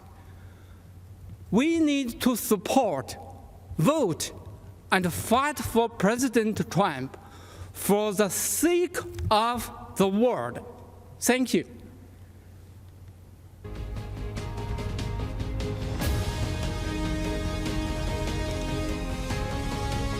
I'm Congressman Lee Zeldin. Tonight, as we celebrate America as a land of heroes, I'm here at a VFW Post of Heroes in West Hampton Beach, New York. I've seen amazing Americans in action. Raised in a law enforcement family, deployed to Iraq as an 82nd Airborne paratrooper, and serving today in the Army Reserve. My generation of post-9/11 veterans has huge shoes to fill, following our greatest generation that fought tyranny and saved the world. All over our country, everyday heroes serve and sacrifice for the greater good. Farmers, truckers, craftsmen, these heroes keep America running, and President Trump fights for them every day. This year, we've especially relied on one particular group of heroes, frontline medical workers. My twin daughters, Michaela and Ariana, were born over 14 weeks early. They weighed just 1.5 pounds. At 2 weeks, Michaela went into septic shock, had a stroke, and underwent brain surgery, leaving 1/3 of the left side of her brain a hole. Her doctors didn't believe Michaela would survive, fearing dire permanent consequences even if she did. Through the miracles of modern medicine, power of prayer, and her will to live, my daughters are now starting high school and doing great, with no long-term effects from those frightful months in the NICU. So when I learned my county's PPE stockpile was depleted, I immediately thought of those healthcare workers who saved my baby girls. Jared Kushner and I were on the phone late into that Saturday night. The very next day, President Trump announced he was sending us 200,000 N95 masks. He actually delivered almost 400,000. That number quickly grew to 1.2 million masks, gowns, and more. The president sent thousands of ventilators to New York. He deployed the USS Comfort and converted the Javits Center to a field hospital. His administration authorized our lab testing requests at blinding speed. During a once-in-a-century pandemic, an unforeseeable crisis sent to us from a faraway land, the president's effort for New York was phenomenal. For our nation to emerge even stronger, more prosperous, freer, and more secure than ever, to make our country greater than ever before, we must re-elect President Trump. We are the land of the free because of the brave. And we are the land of opportunity because we have a president who wants to empower the best of who we are to be the best of what we can be. There's never been a nation greater than ours. Never a people more resilient than ours. And never a future for America more promising than ours right now. Keeping America great is up to us, and losing is not an option. Very proud to have President Trump in office here. He's the best we've ever had. He's done the most for any president ever has done. He's always there trying to take care of veterans, giving veterans what they need. The turnaround times have increased since Trump has taken over. You have to fight 15 years for benefits, but once he came into office, you had like 90 days. You turned your paperwork in, at least you had some kind of answer. I waited months for a signature on a piece of paper to get a prosthetic leg fixed. And now it's a lot better turnaround. But before, it was a 5-year waiting process to appeal. So how long do we have to wait for benefits? I waited 20 years to file. Rapidly was approved for medical and then turned right around and got disability. I was thinking it was going to be several years worth of waiting to hear. He's accomplished a lot in 3.5 years. And it helps the American people, and he has done a lot for veterans, for the middle class. I chose to serve my country. If I could do it, I would do it all over again, especially for this president. I mean, he's the kind of president you'd run through a brick wall if he asked you to. Went through many presidents, but this one, I can say, is the best president we've ever had and ever will have, I believe.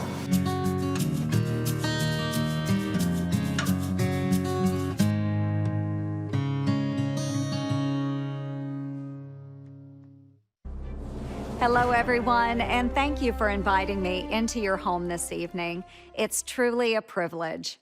My name is Joni Ernst. I was raised on a small family farm here in Iowa, where I learned the importance of faith, hard work, and service. I worked my way through college, then dedicated my life to serving my country as a local official, a battalion commander in the military, and as a U.S. Senator. Service, it's more than a word to me. It's a mission, a way of life. It's what brought me to Cedar Rapids, Iowa in 2008 when I was in the National Guard. We saw historic floods that swept through the communities. We lent a helping hand to our fellow Iowans who were literally underwater. We thought we had seen the worst, but 12 years later, these same communities have faced an even more devastating disaster, the recent derecho storm. If you don't live in Iowa, you may not have heard much about it at first. While reporters here in the state were in the trenches covering the equivalent of a Category 2 hurricane, most of the national media looked the other way. To them, Iowa is still just flyover country. Houses, farms were destroyed. About 1/3 of our crops here were damaged. In some cases, these storms wiped out a lifetime of work. And yet Iowa farmers didn't hesitate to grab their chainsaws and check on their neighbors. Our farmers live every day with that sense of service, the stewards of the land, the ones who feed and fuel the world. President Trump quickly signed an emergency declaration for Iowa to provide relief. And of course, when President Trump came to Cedar Rapids, the national media finally did too. For years, I've worked closely with the president for farmers in Iowa and across the country. We scrapped Obama and Biden's punishing waters of the United States rule, which would have regulated about 97% of land in Iowa, in some cases, even puddles. It would have been a nightmare for farmers. The president delivered on major trade deals with Japan and the United States-Mexico-Canada agreement. And he implemented the sale of E15 fuel year-round. That means more choices for you at the pump and more jobs for farmers in the heartland. This is something the Obama-Biden administration failed to do in 8 years. In fact, I can't recall an administration more hostile to farmers than Obama-Biden, unless you count the Biden-Harris ticket. The Democratic Party of Joe Biden is pushing this so-called Green New Deal. If given power, they would essentially ban animal agriculture and eliminate gas-powered cars. It would destroy the agriculture industry, not just here in Iowa, but throughout the country. When the pandemic hit, President Trump heard us in our call for assistance for our farmers. Knowing we have an ally in the White House is important. Folks, this election is a choice between two very different paths: freedom, prosperity, and economic growth under a Trump-Pence administration, or the Biden-Harris path, paved by liberal coastal elites and radical environmentalists, an America where farmers are punished, jobs are destroyed, and taxes crush the middle class. That is our choice, and it's a clear one. Thank you, and God bless.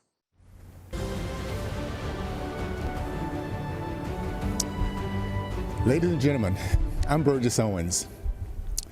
Shackled in the belly of a slave ship, an 8-year-old boy named Silas Burgess came to America to be sold on an auction block.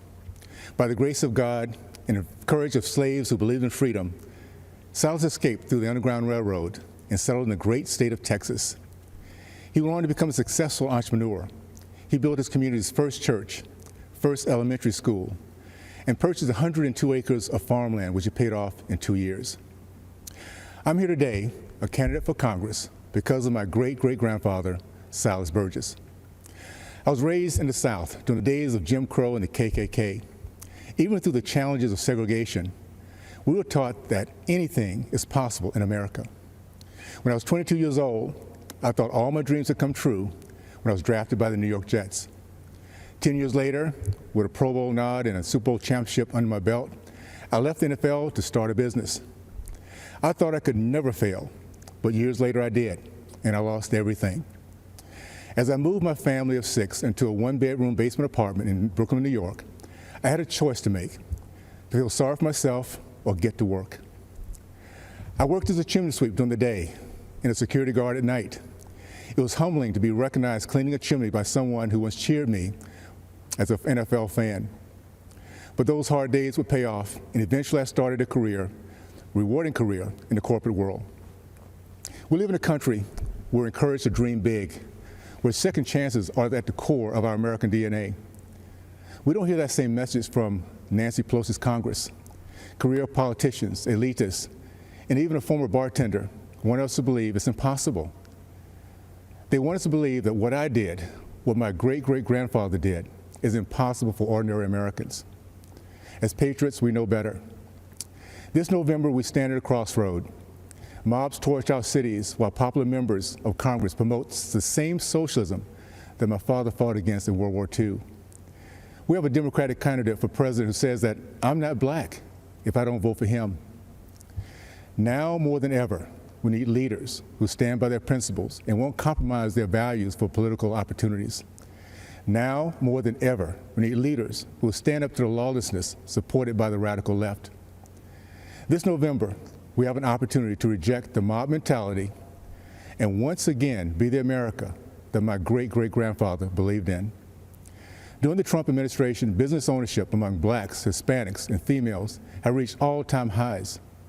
Those same groups enjoyed record low unemployment and unprecedented prosperity, and we're just getting started. I'm running for Congress because we don't need more career politicians. We need a few more chimney sweeps. We need more leaders like President Trump who understand the freedoms that make up the fabric of America. My fellow Americans, specifically my Democrat and independent friends, it is now time for us to unite and put aside partisan barriers. Help us win back the House, keep the Senate, and give our president 4 more years, and I promise you, we will make you proud. Thank you, and God bless the United States of America.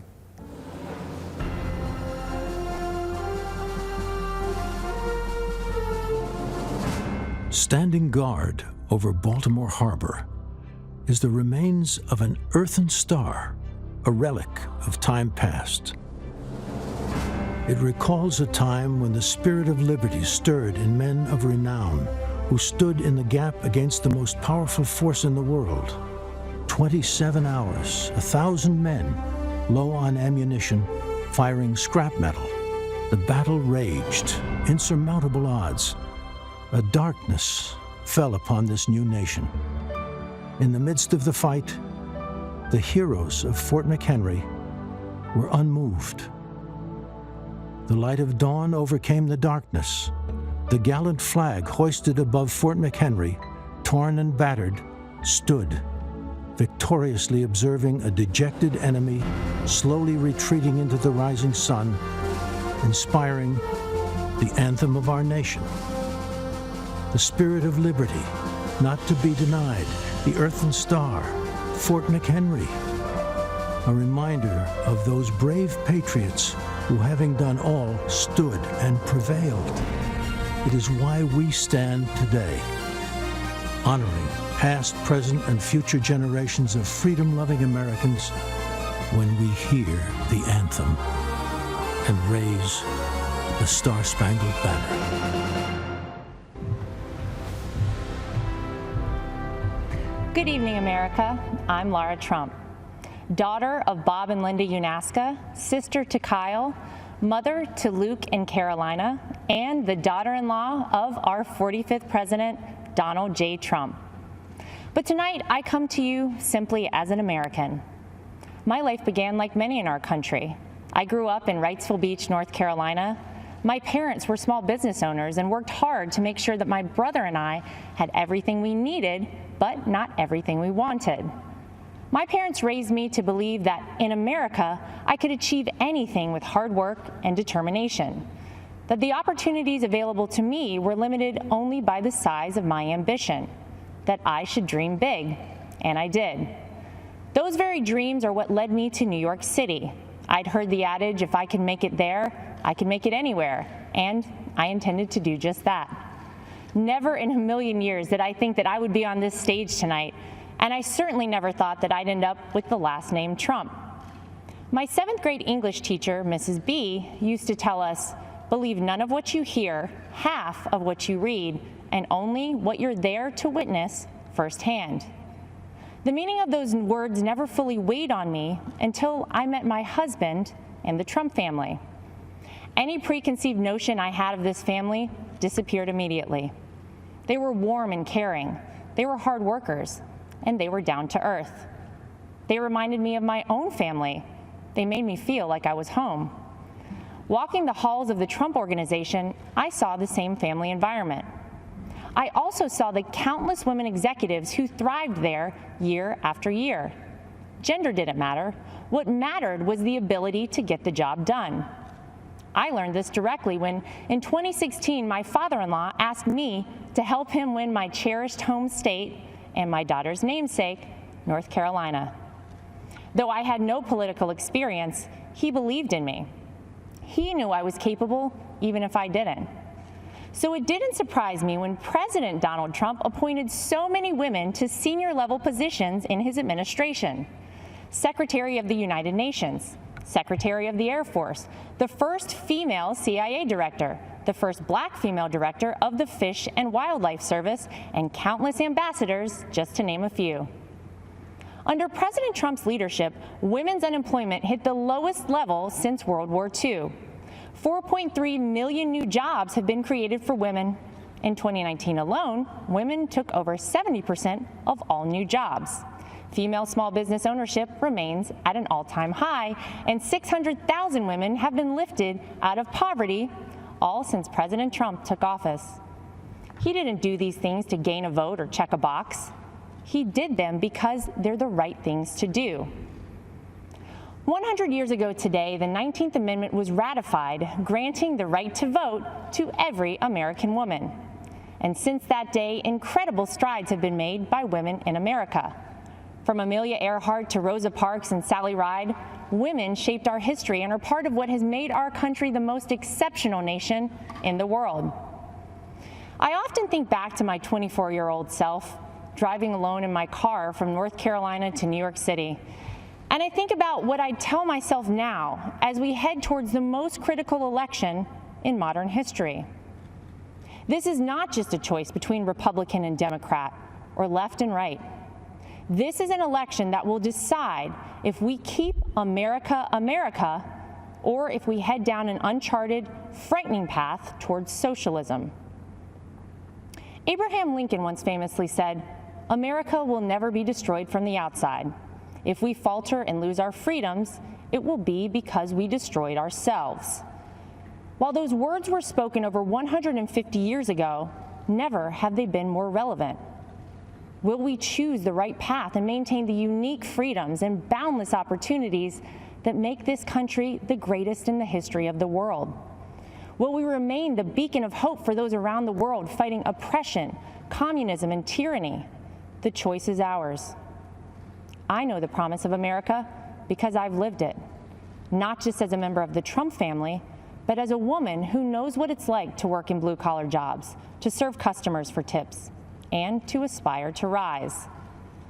When I look at my son Luke and my daughter Carolina, I wonder, what sort of country will I be leaving for them, for our future generations? In recent months, we've seen weak, spineless politicians cede control of our great American cities to violent mobs.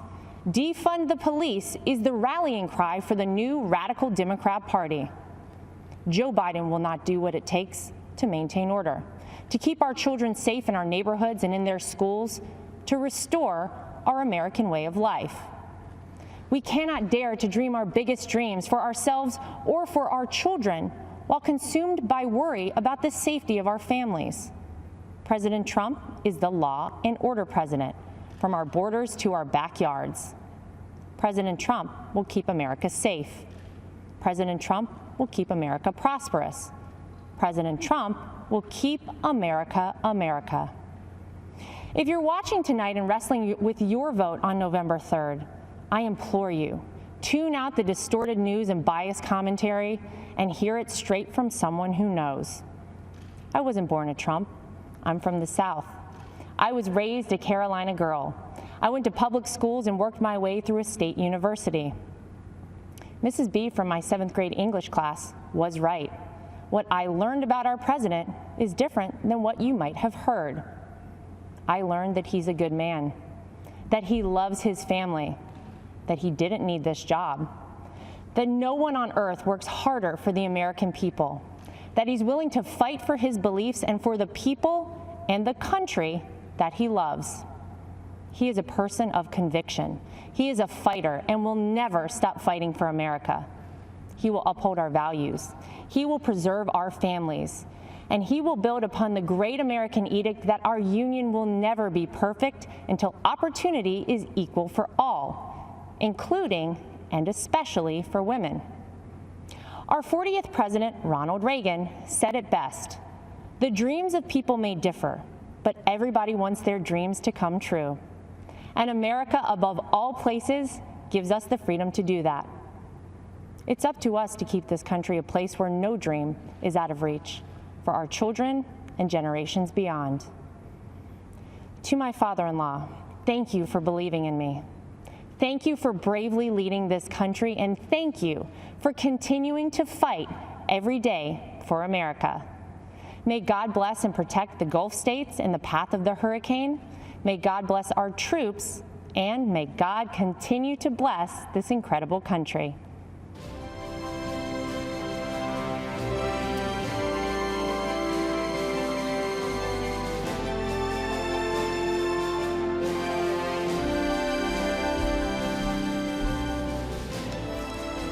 Good evening. My name is Sam Vigil. There is a hole in my heart since my beloved Jackie was taken from me. This is her story. There were two things that Jackie loved to do every day. One was to go to the gym and tweet out Bible verses and prayers to her friends. On November 19th, the tweets stopped. That day started out like any other day. She left for the gym early in the morning. I heard the garage door open. Seconds later, I heard the car horn. I went outside to see if she had forgotten something. What I saw was a Jeep blocking her car in the driveway. I noticed the bullet hole in Jackie's window. I saw someone jumping into the Jeep and speeding away. Jackie had just been shot and killed in cold blood.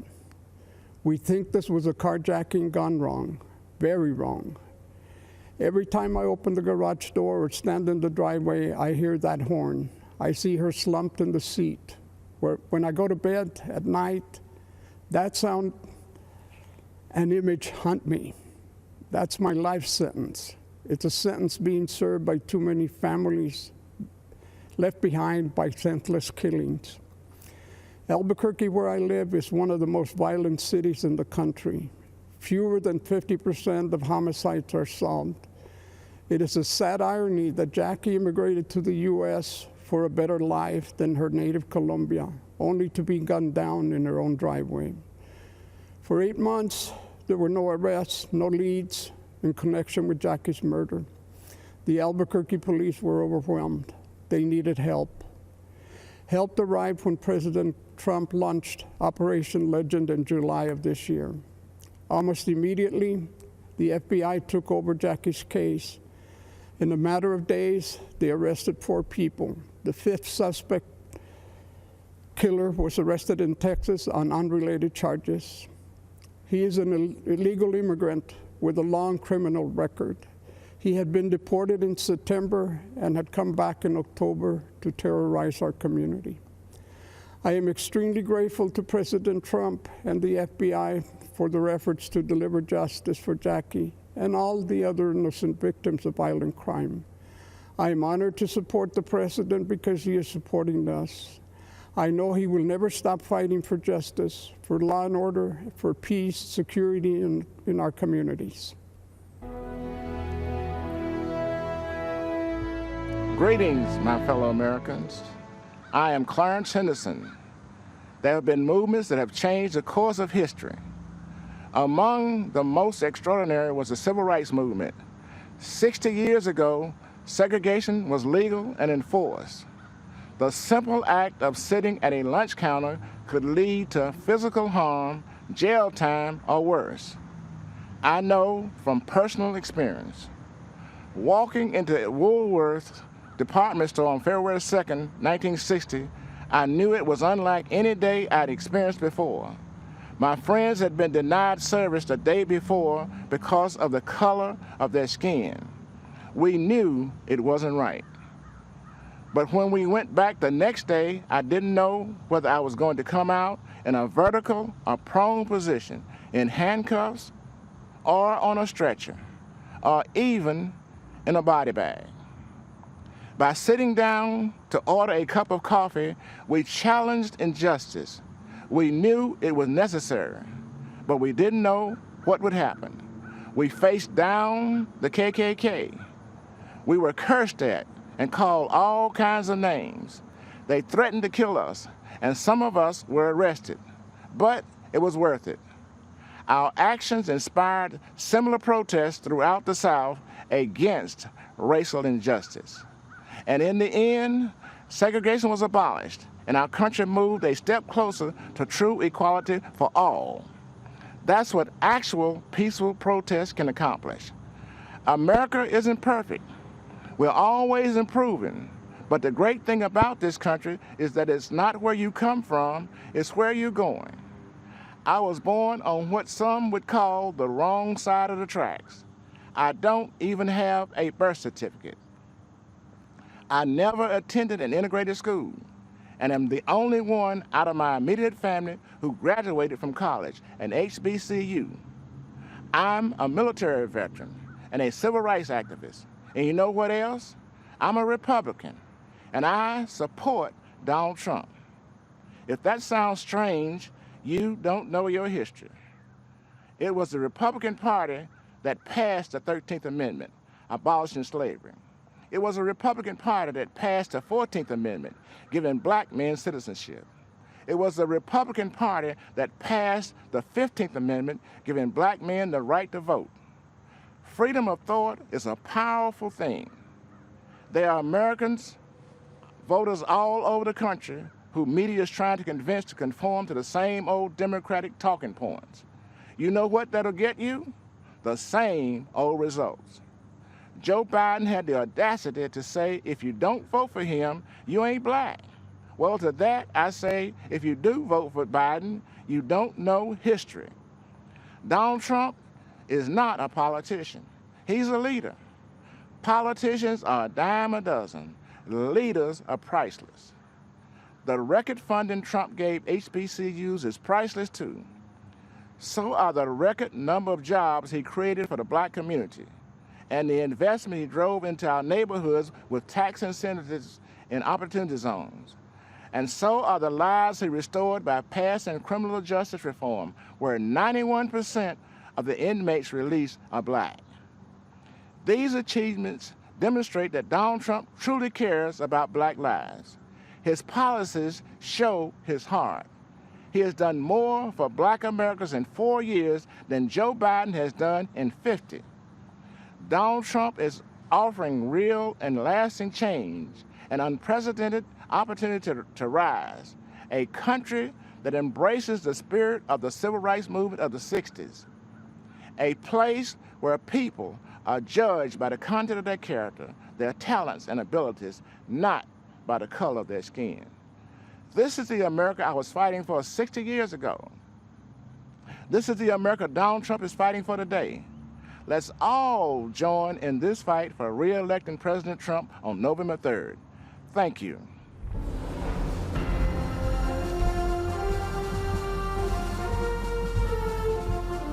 During the presidential primary debates 4 years ago, one outsider stood alone and said in public what most Americans thought in private.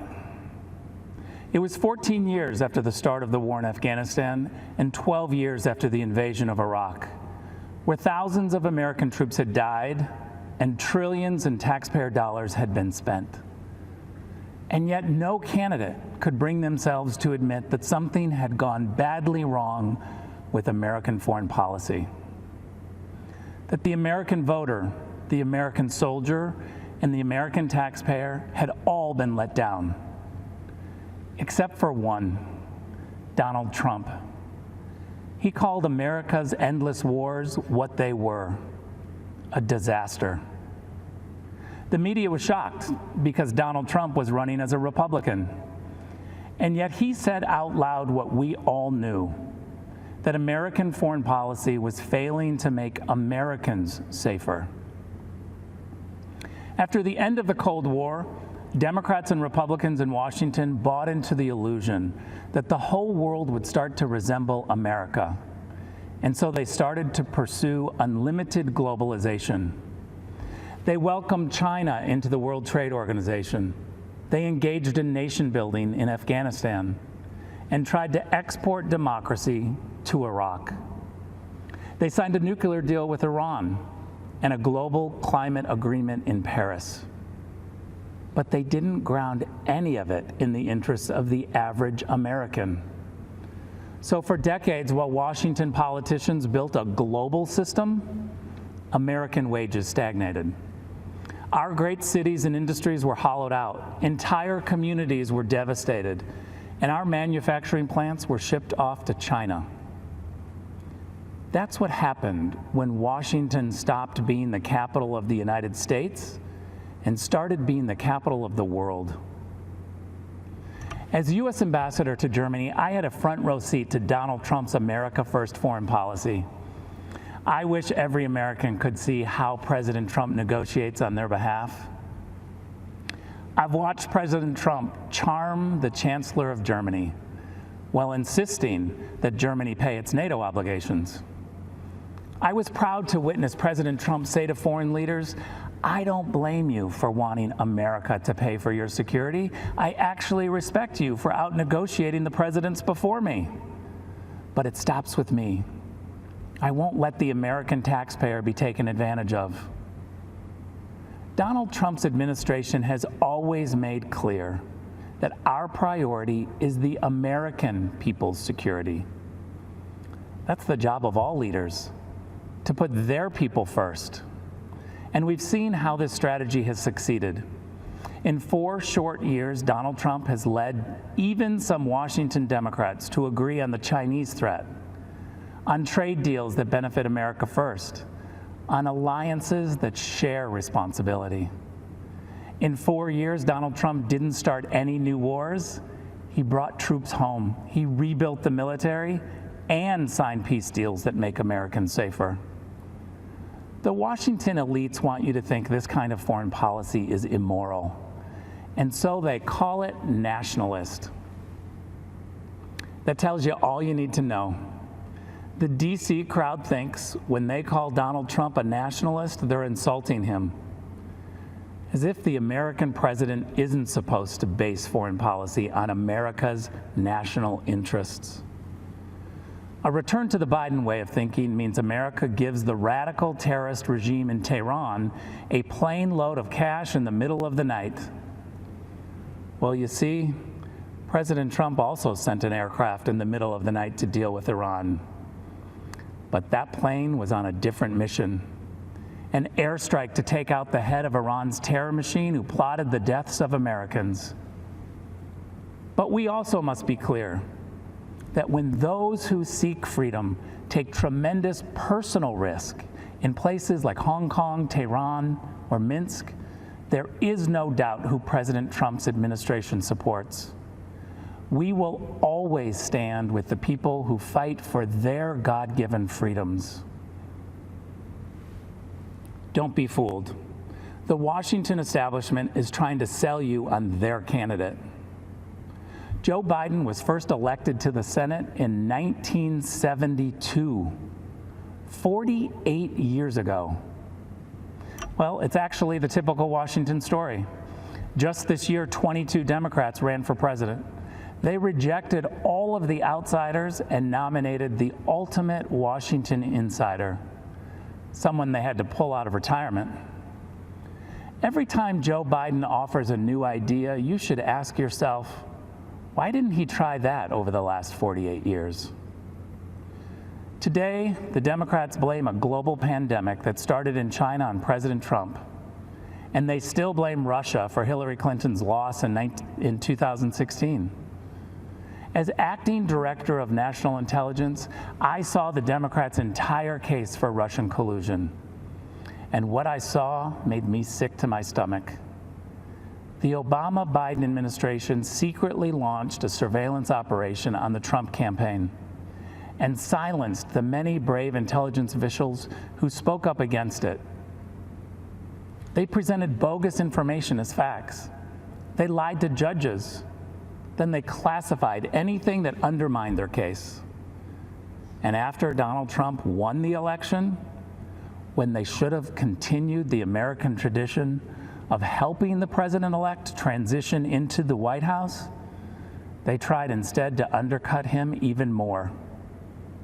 Former Vice President Joe Biden asked intelligence officials to uncover the hidden information on President Trump's incoming national security advisor 3 weeks before the inauguration.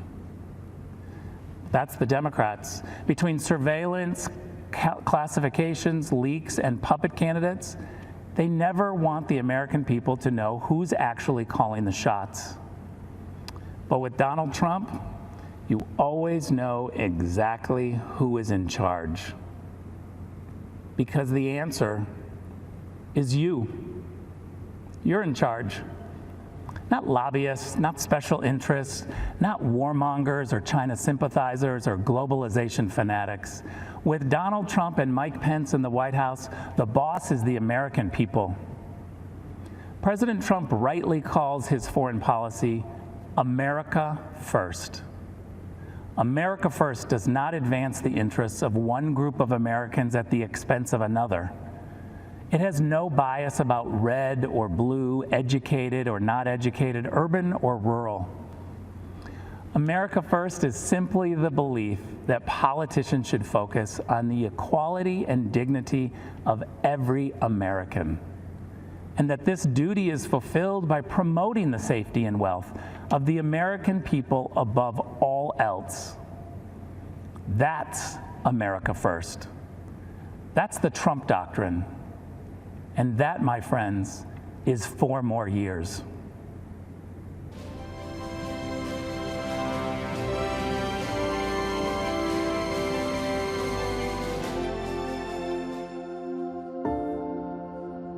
By dawn's early light, millions of Americans give thanks for this land, our liberties, and those who defend it. That same pride inspired the words of our national anthem, penned here as the smoke of battle lifted over 2 centuries ago. When those American soldiers bravely fought and died, repelling the British onslaught, they did so not only for our people, which that flag represented, but for our principles, for which the flag stood, our God-given freedoms, the right to life, liberty, and the pursuit of happiness, equality under the law, government by the people. These are the threads that bind us together as Americans, for we are not a nation born of blood, but of belief. And even though that old flag has sometimes been battered and beaten, faded and forgotten, fired upon and set ablaze, there are heroes throughout our history who have picked up those tattered strands, mended them, and raised our flag anew. Just as the soldiers at Fort McHenry fought in defense of the beliefs that bind us today, there are new leaders who have devoted their life to do the same.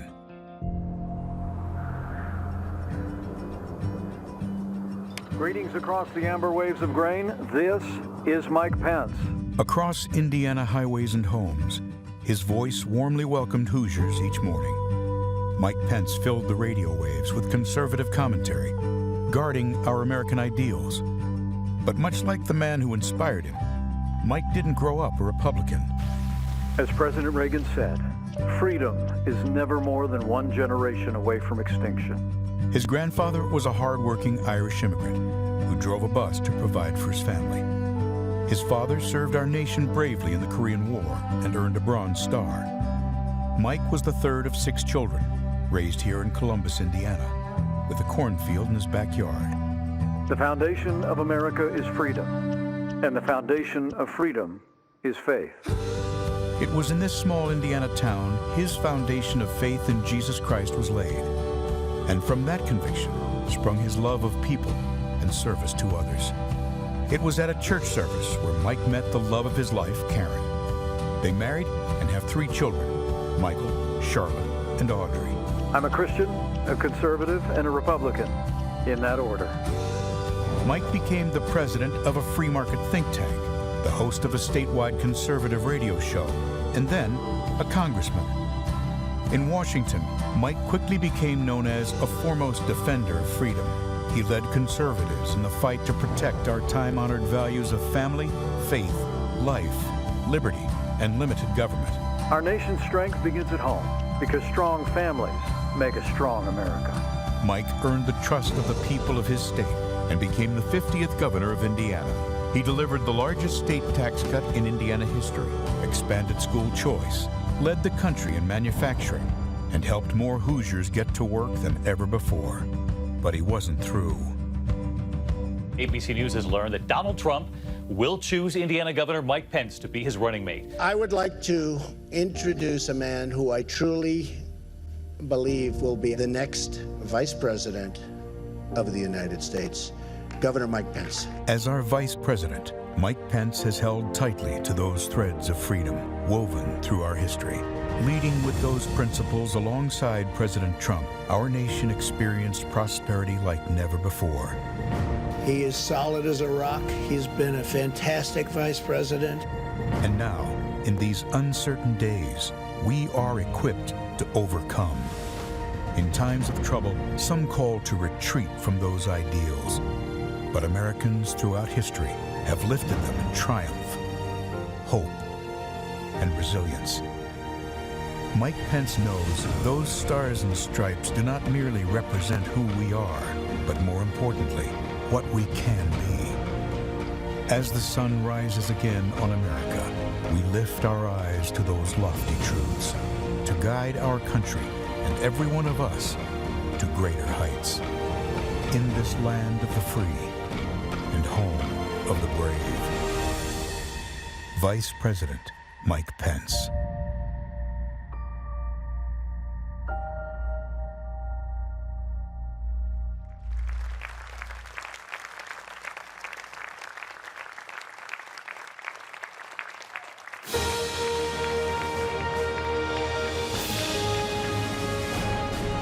Please welcome the Vice President of the United States, Mike Pence, accompanied by the Second Lady, Mrs. Karen Pence.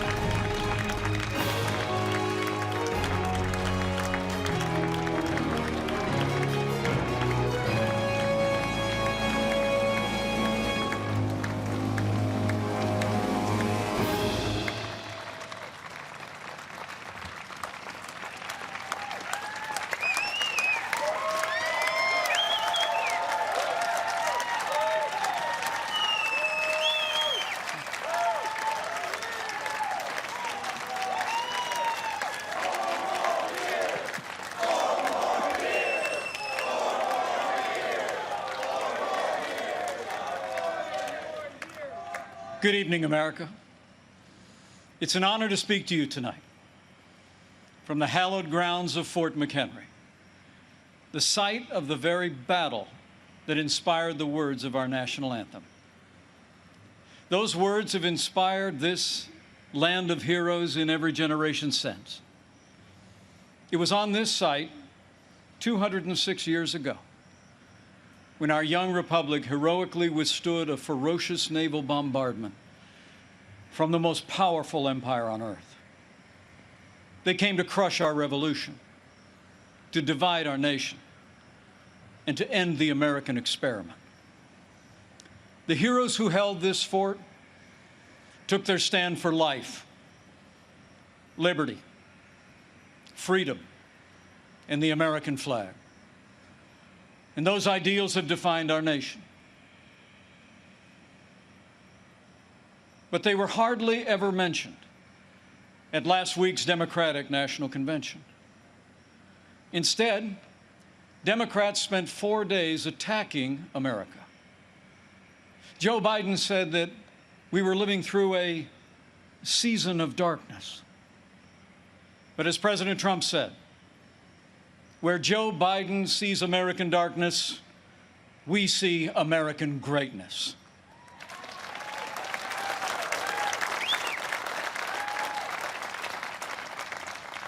In these challenging times, our country needs a president who believes in America, who believes in the boundless capacity of the American people to meet any challenge, defeat any foe, and defend the freedoms we hold dear.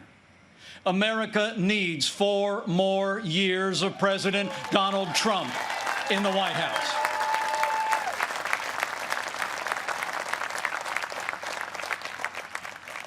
Before I go further, allow me to say a word to the families and communities in the path of Hurricane Laura.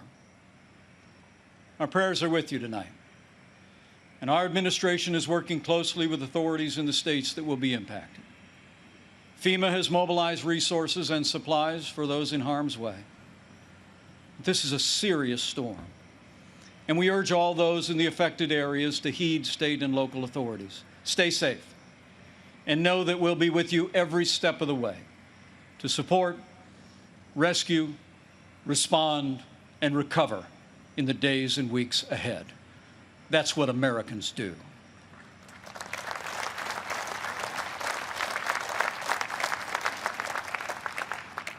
Four years ago, I answered the call to join this ticket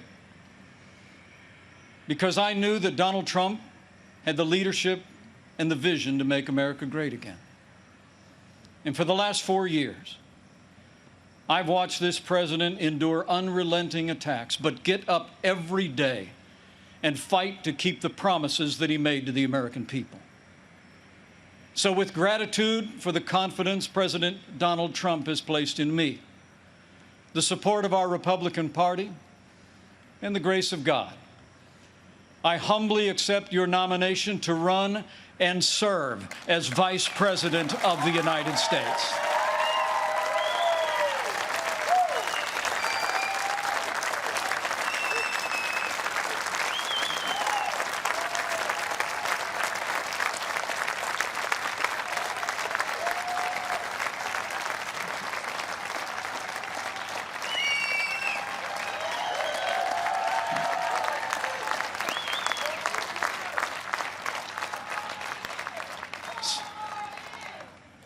Serving the American people in this office has been a journey I never expected.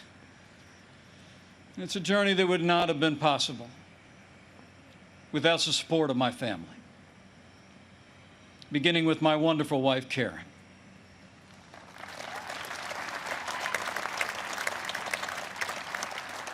She's a lifelong school teacher, an incredible mother to our 3 children. And she is one outstanding Second Lady of the United States. I'm so proud of you. And we couldn't be more proud of our 3 children. Marine Corps Captain Michael J. Pence and his wife, Sarah. Our daughter, Charlotte Pence Bond, an author, and the wife to Lieutenant Henry Bond, who is currently deployed and serving our nation in the United States Navy.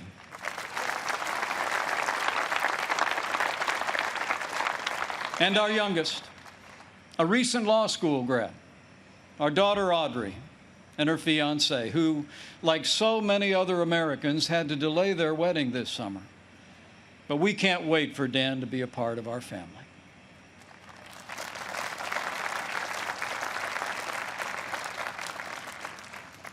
In addition to my wife and kids, the person who shaped my life the most is also with us tonight.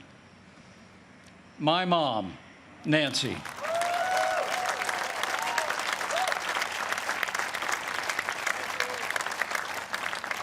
She is the daughter of an Irish immigrant, 87 years young, And Mom follows politics very closely. And the truth be told, sometimes I think I'm actually her second favorite candidate on the Trump-Pence ticket. Thank you, Mom. I love you. Over the past 4 years, I've had the privilege to work closely with our president. I've seen him when the cameras are off. Americans see President Trump in lots of different ways. But there's no doubt how President Trump sees America. He sees America for what it is.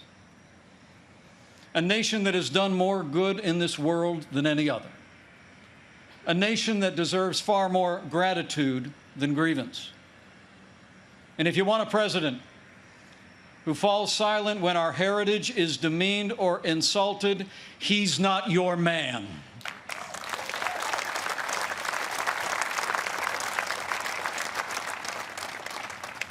Now, we came by very different routes to this partnership.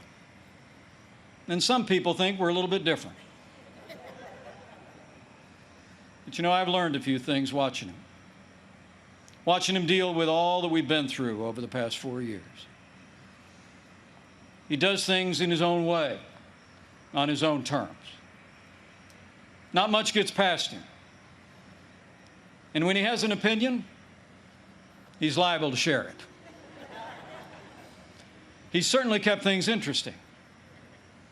But more importantly, President Donald Trump has kept his word to the American people.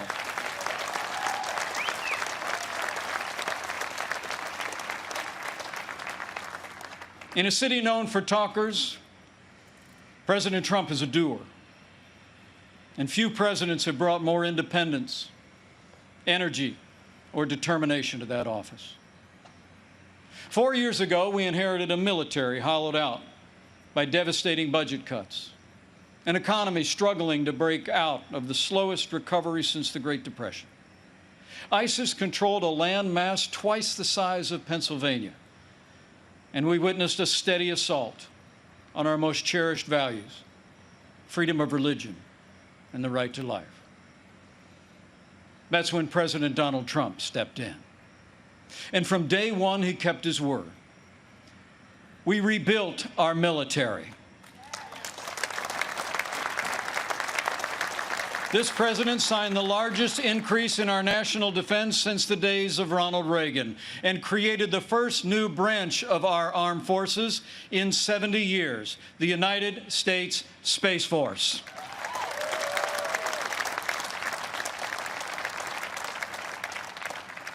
And with that renewed energy, we also returned American astronauts to space on an American rocket for the first time in nearly 10 years.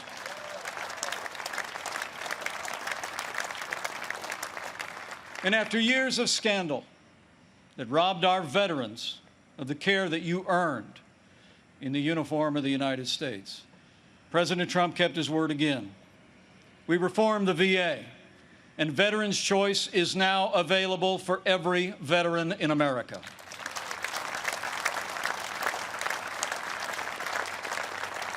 Our armed forces and our veterans fill this land of heroes. And many join us tonight in this historic fort. Tonight we have among us 4 recipients of the Medal of Honor.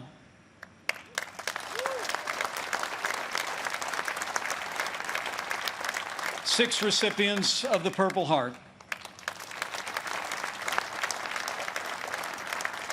A Gold Star mother of a gallant Navy SEAL.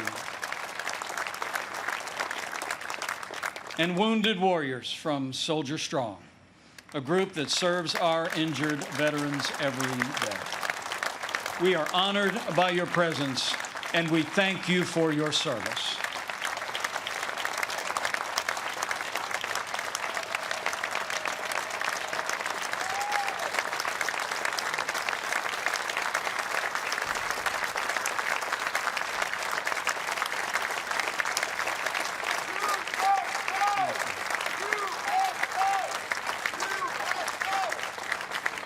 With heroes just like these, we defend this nation every day.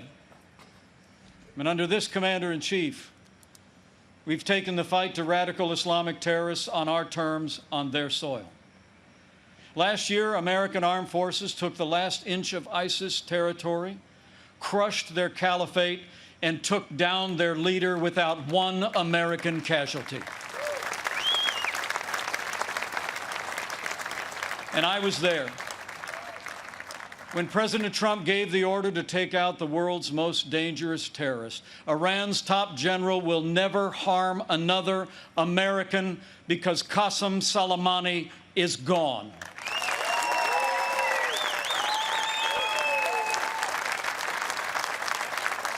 My fellow Americans, you deserve to know.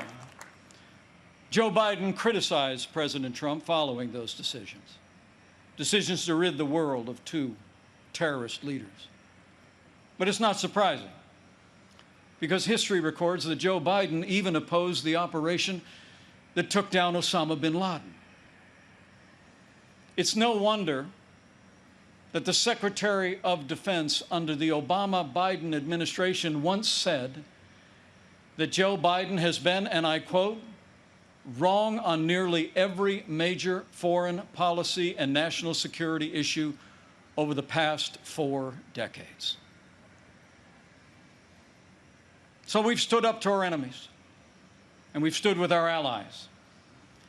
Like when President Trump kept his word and moved the American embassy to Jerusalem, the capital of the State of Israel, setting the stage for the first Arab country to recognize Israel in 26 years.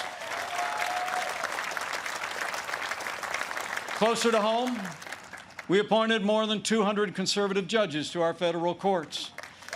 We supported the right to life and all the God-given liberties enshrined in our Constitution, including the Second Amendment right to keep and bear arms. And when it came to the economy, President Trump kept his word and then some. We passed the largest tax cut and reform in American history. We rolled back more federal red tape than any administration ever had. We unleashed American energy and fought for free and fair trade. And in our first 3 years, businesses large and small created more than 7 million good-paying jobs, including 500,000 manufacturing jobs all across America. Our country became a net exporter of energy for the first time in 70 years. Unemployment rates for African Americans and Hispanic Americans hit the lowest level ever recorded. And on this 100th anniversary of the woman's right to vote, I'm proud to report that under President Donald Trump, we achieved the lowest unemployment rate for women in 65 years. And more Americans working than ever before. In our first 3 years, we built the greatest economy in the world. We made America great again.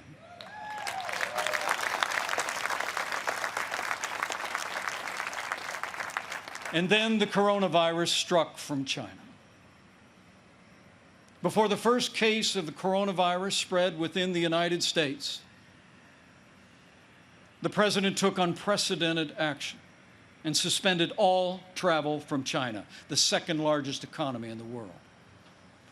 Now, that action saved untold American lives. And I can tell you firsthand, it bought us invaluable time to launch the greatest national mobilization since World War II. President Trump marshaled the full resources of our federal government from the outset. He directed us to forge a seamless partnership with governors across America in both political parties. We partnered with private industry to reinvent testing and produce supplies that were distributed to hospitals around the land. Today, we're conducting more than 800,000 tests a day, and we have coordinated the delivery of billions of pieces of personal protective equipment for our amazing doctors, nurses, and healthcare workers.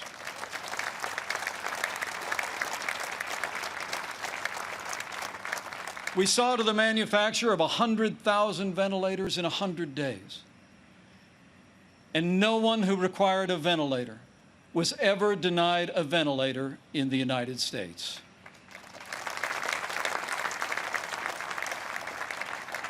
We built hospitals, surged military medical personnel, and enacted an economic rescue package that saved 50 million American jobs. As we speak, we're developing a growing number of treatments known as therapeutics, including convalescent plasma, that are saving lives all across America. Now, last week, Joe Biden said that no miracle is coming. Well, what Joe doesn't seem to understand is that America is a nation of miracles. And I'm proud to report that we're on track to have the world's first safe, effective coronavirus vaccine by the end of this year.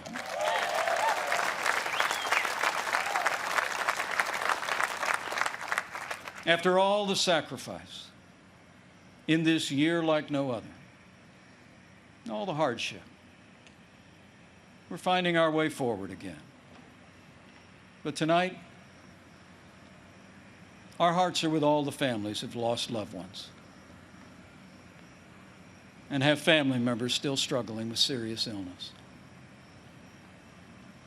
In this country, we mourn with those who mourn. We grieve with those who grieve. And this night, I know that millions of Americans will pause and pray for God's comfort for each of you. You know, our country doesn't get through such a time unless its people find strength within.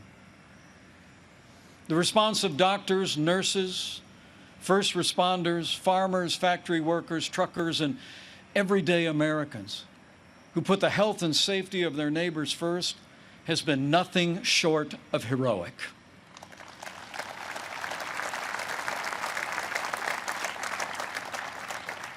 Veronica Sayez put on her scrubs every day. Day in and day out, went to work in one of New York City's busiest hospitals. She stayed on the job, put in the long hours until it was done, and then got back in her neighborhood and helped neighbors and friends struggling. Her brother William is a New York City firefighter. And they're both emblematic of heroes all across this country. They're with us tonight. And I say to them and to all of you, you have earned the admiration of the American people, and we will always be grateful for your service and care.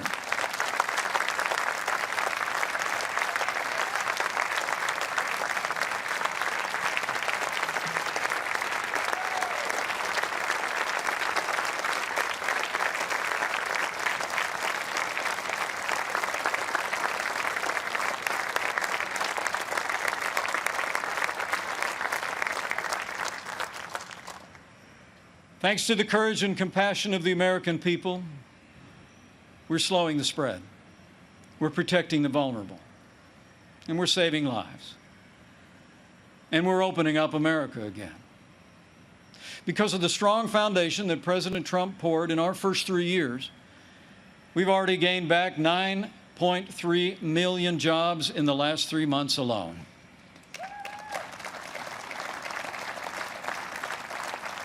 And we're not just opening up America again.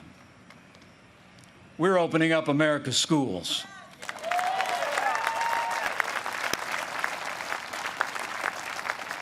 And I'm proud to report that my wife, Karen, that school teacher I've been married to, will be returning to her classroom next week. And so to all of our heroic teachers and faculty and staff, thank you for being there for our kids. We're going to stay with you every step of the way.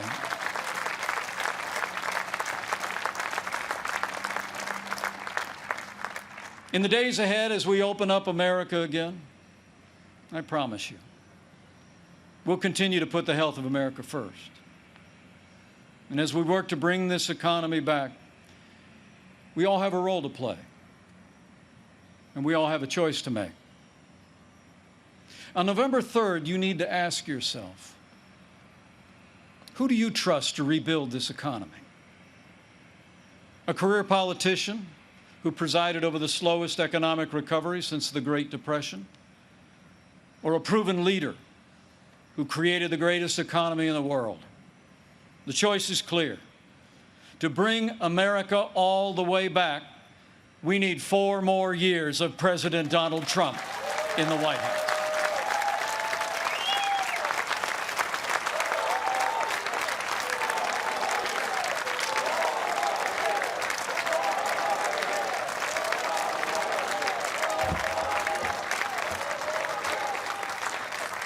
My fellow Americans, we're passing through a time of testing. But in the midst of this global pandemic, just as our nation had begun to recover, we've seen violence and chaos in the streets of our major cities. President Trump and I will always support the right of Americans to peaceful protest. But rioting and looting is not peaceful protest. Tearing down statues is not free speech.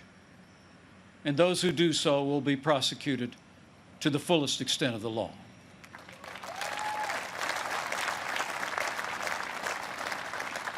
Last week, Joe Biden didn't say one word about the violence and chaos engulfing cities across this country. So let me be clear. The violence must stop, whether in Minneapolis, Portland, or Kenosha. Too many heroes have died defending our freedom to see Americans strike each other down. We will have law and order on the streets of this country for every American of every race and creed and color.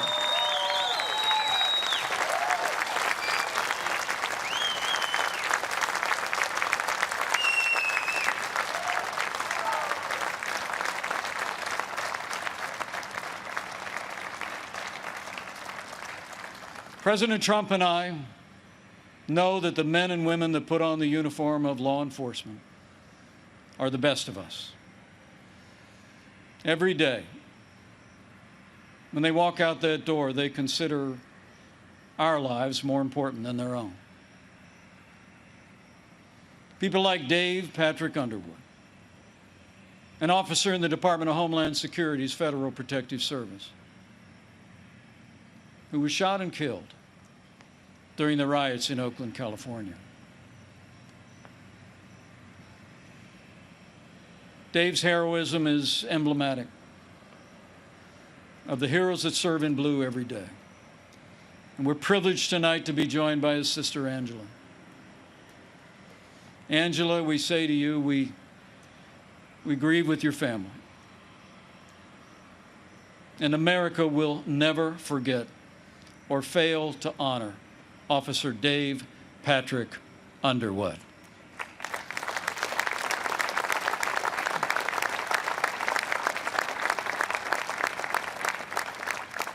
The American people know we don't have to choose between supporting law enforcement and standing with our African American neighbors to improve the quality of their lives, education, jobs, and safety.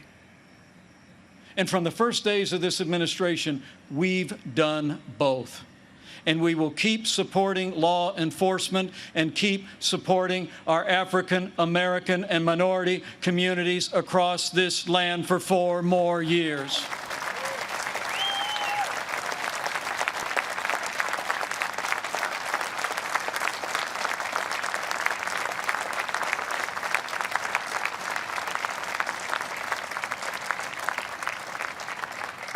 Now, Joe Biden says that America is systemically racist and that law enforcement in America has, and I quote, an implicit bias against minorities. When asked whether he'd support cutting funding to law enforcement, Joe Biden replied, yes, absolutely. Joe Biden would double down on the very policies that are leading to violence in America's cities. The hard truth is, you won't be safe in Joe Biden's America. And under President Trump, we will always stand with those who stand on the thin blue line, and we're not going to defund the police, not now, not ever.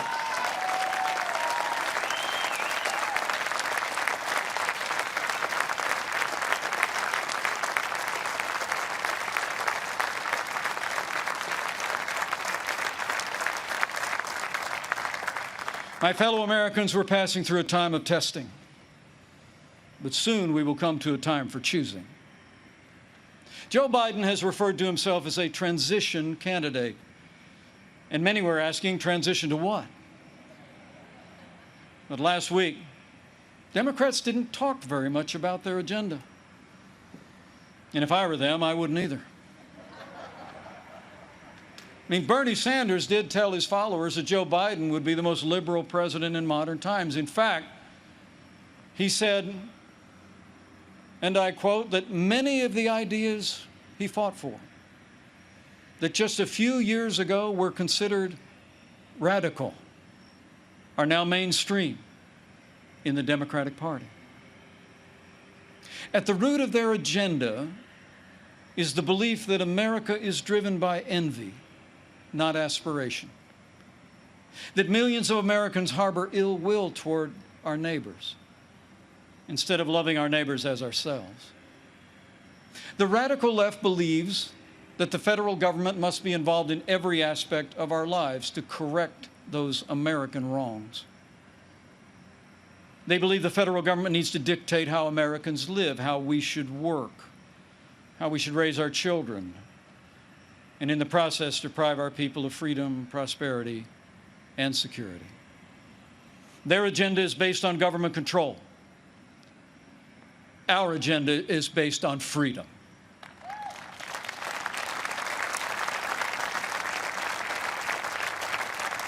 Where President Trump cut taxes, Joe Biden wants to raise taxes by nearly $4 trillion.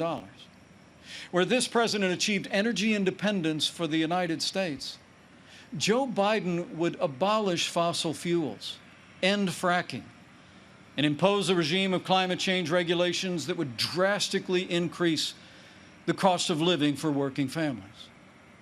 Where we fought for free and fair trade, and this president stood up to China and ended the era of economic surrender, Joe Biden has been a cheerleader for communist China.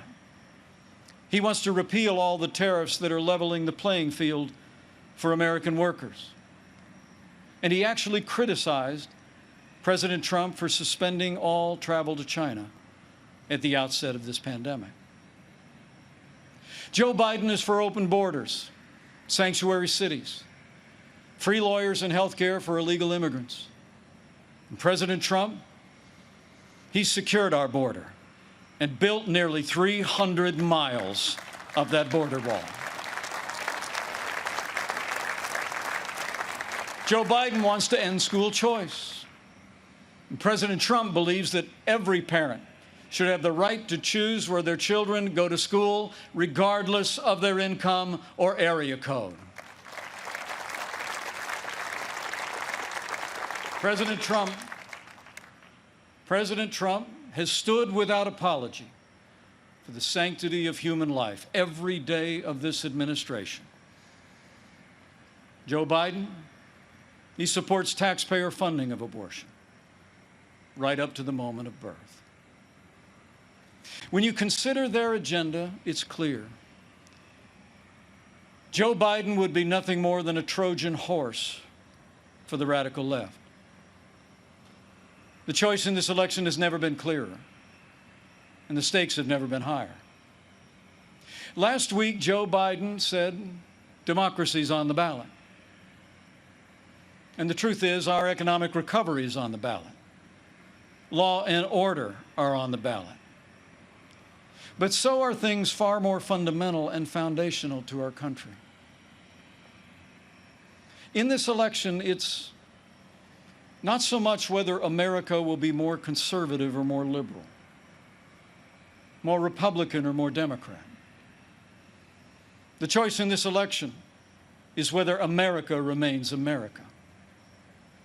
It's whether we will leave to our children and our grandchildren a country grounded in our highest ideals of freedom, free markets, and the unalienable right to life and liberty, or whether we will leave them a country that's fundamentally transformed into something else. We stand at a crossroads, America. President Trump has set our nation on a path of freedom and opportunity.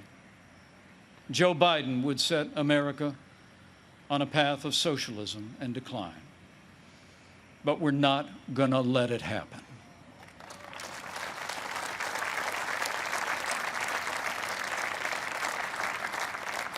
President Donald Trump believes in America and in the goodness of the American people, the boundless potential of every American to live out their dreams in freedom. And every day, President Trump has been fighting to protect the promise of America. Every day, our president has been fighting to expand the reach of the American dream. And every day, President Donald Trump has been fighting for you. And now it's our turn to fight for him.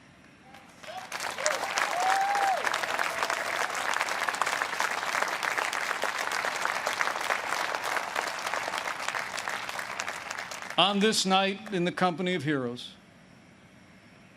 I'm deeply grateful. Deeply grateful for the privilege of serving as Vice President of this great nation and to have the opportunity to serve again. I pray to be worthy of it, and I will give that duty all that's in me. In the year 2020, the American people have had more than our share of challenges.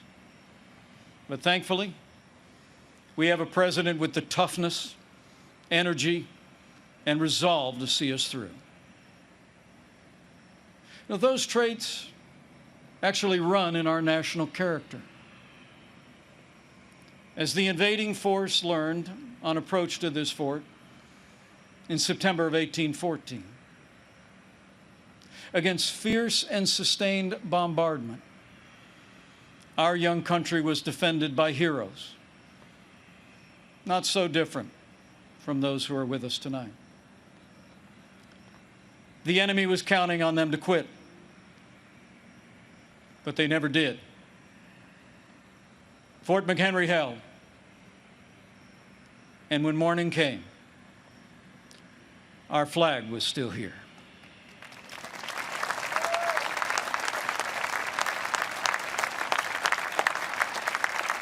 My fellow Americans, we're going through a time of testing. But if you look through the fog of these challenging times, you will see our flag is still there today.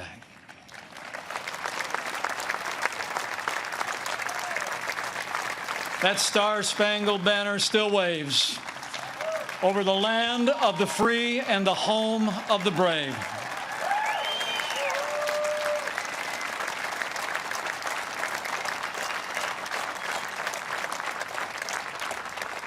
From these hallowed grounds, American patriots in generations gone by did their part to defend freedom.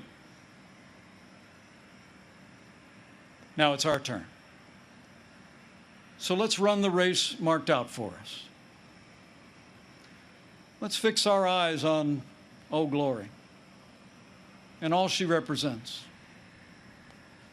Let's fix our eyes on this land of heroes and let their courage inspire. And let's fix our eyes on the author and perfecter of our faith and our freedom. And never forget that where the Spirit of the Lord is, there is freedom.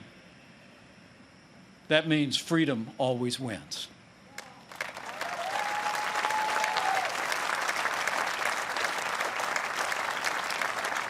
My fellow Americans, thank you for the honor of addressing you tonight and the opportunity to run and serve again as your Vice President. I leave here today inspired And I leave here today more convinced than ever that we will do in our time as Americans have done throughout our long and storied past. We will defend our freedom and our way of life. We will re-elect our president and principled Republican leaders across the land. And with President Donald Trump in the White House for 4 more years, and with God's help, we will make America great again. Again. Thank you. God bless you. And God bless the United States of America.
Here to perform our national anthem, please welcome country music superstar Trace Adkins.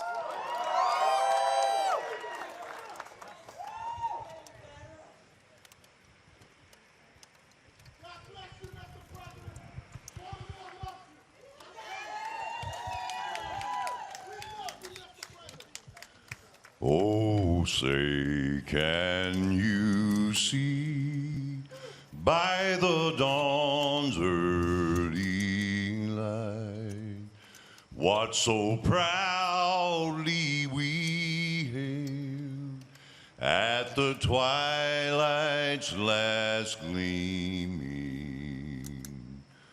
whose broad stripes and bright stars through the perilous fight o'er the ramparts we watched were so gallantly streaming,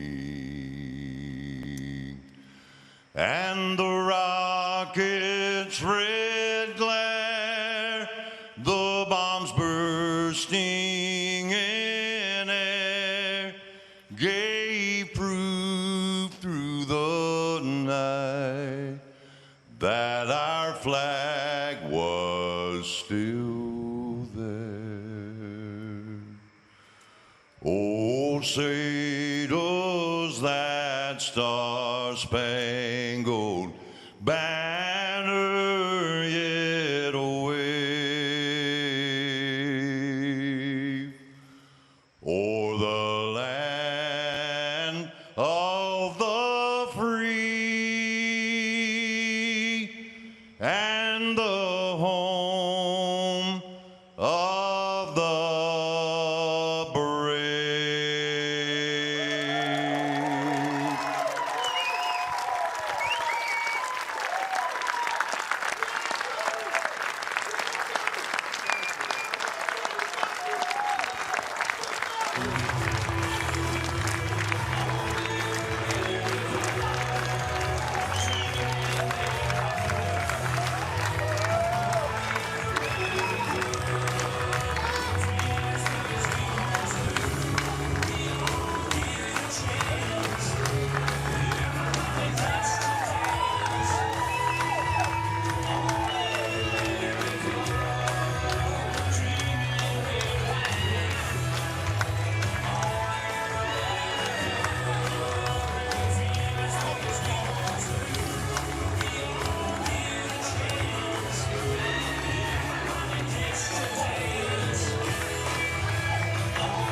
Mr. President.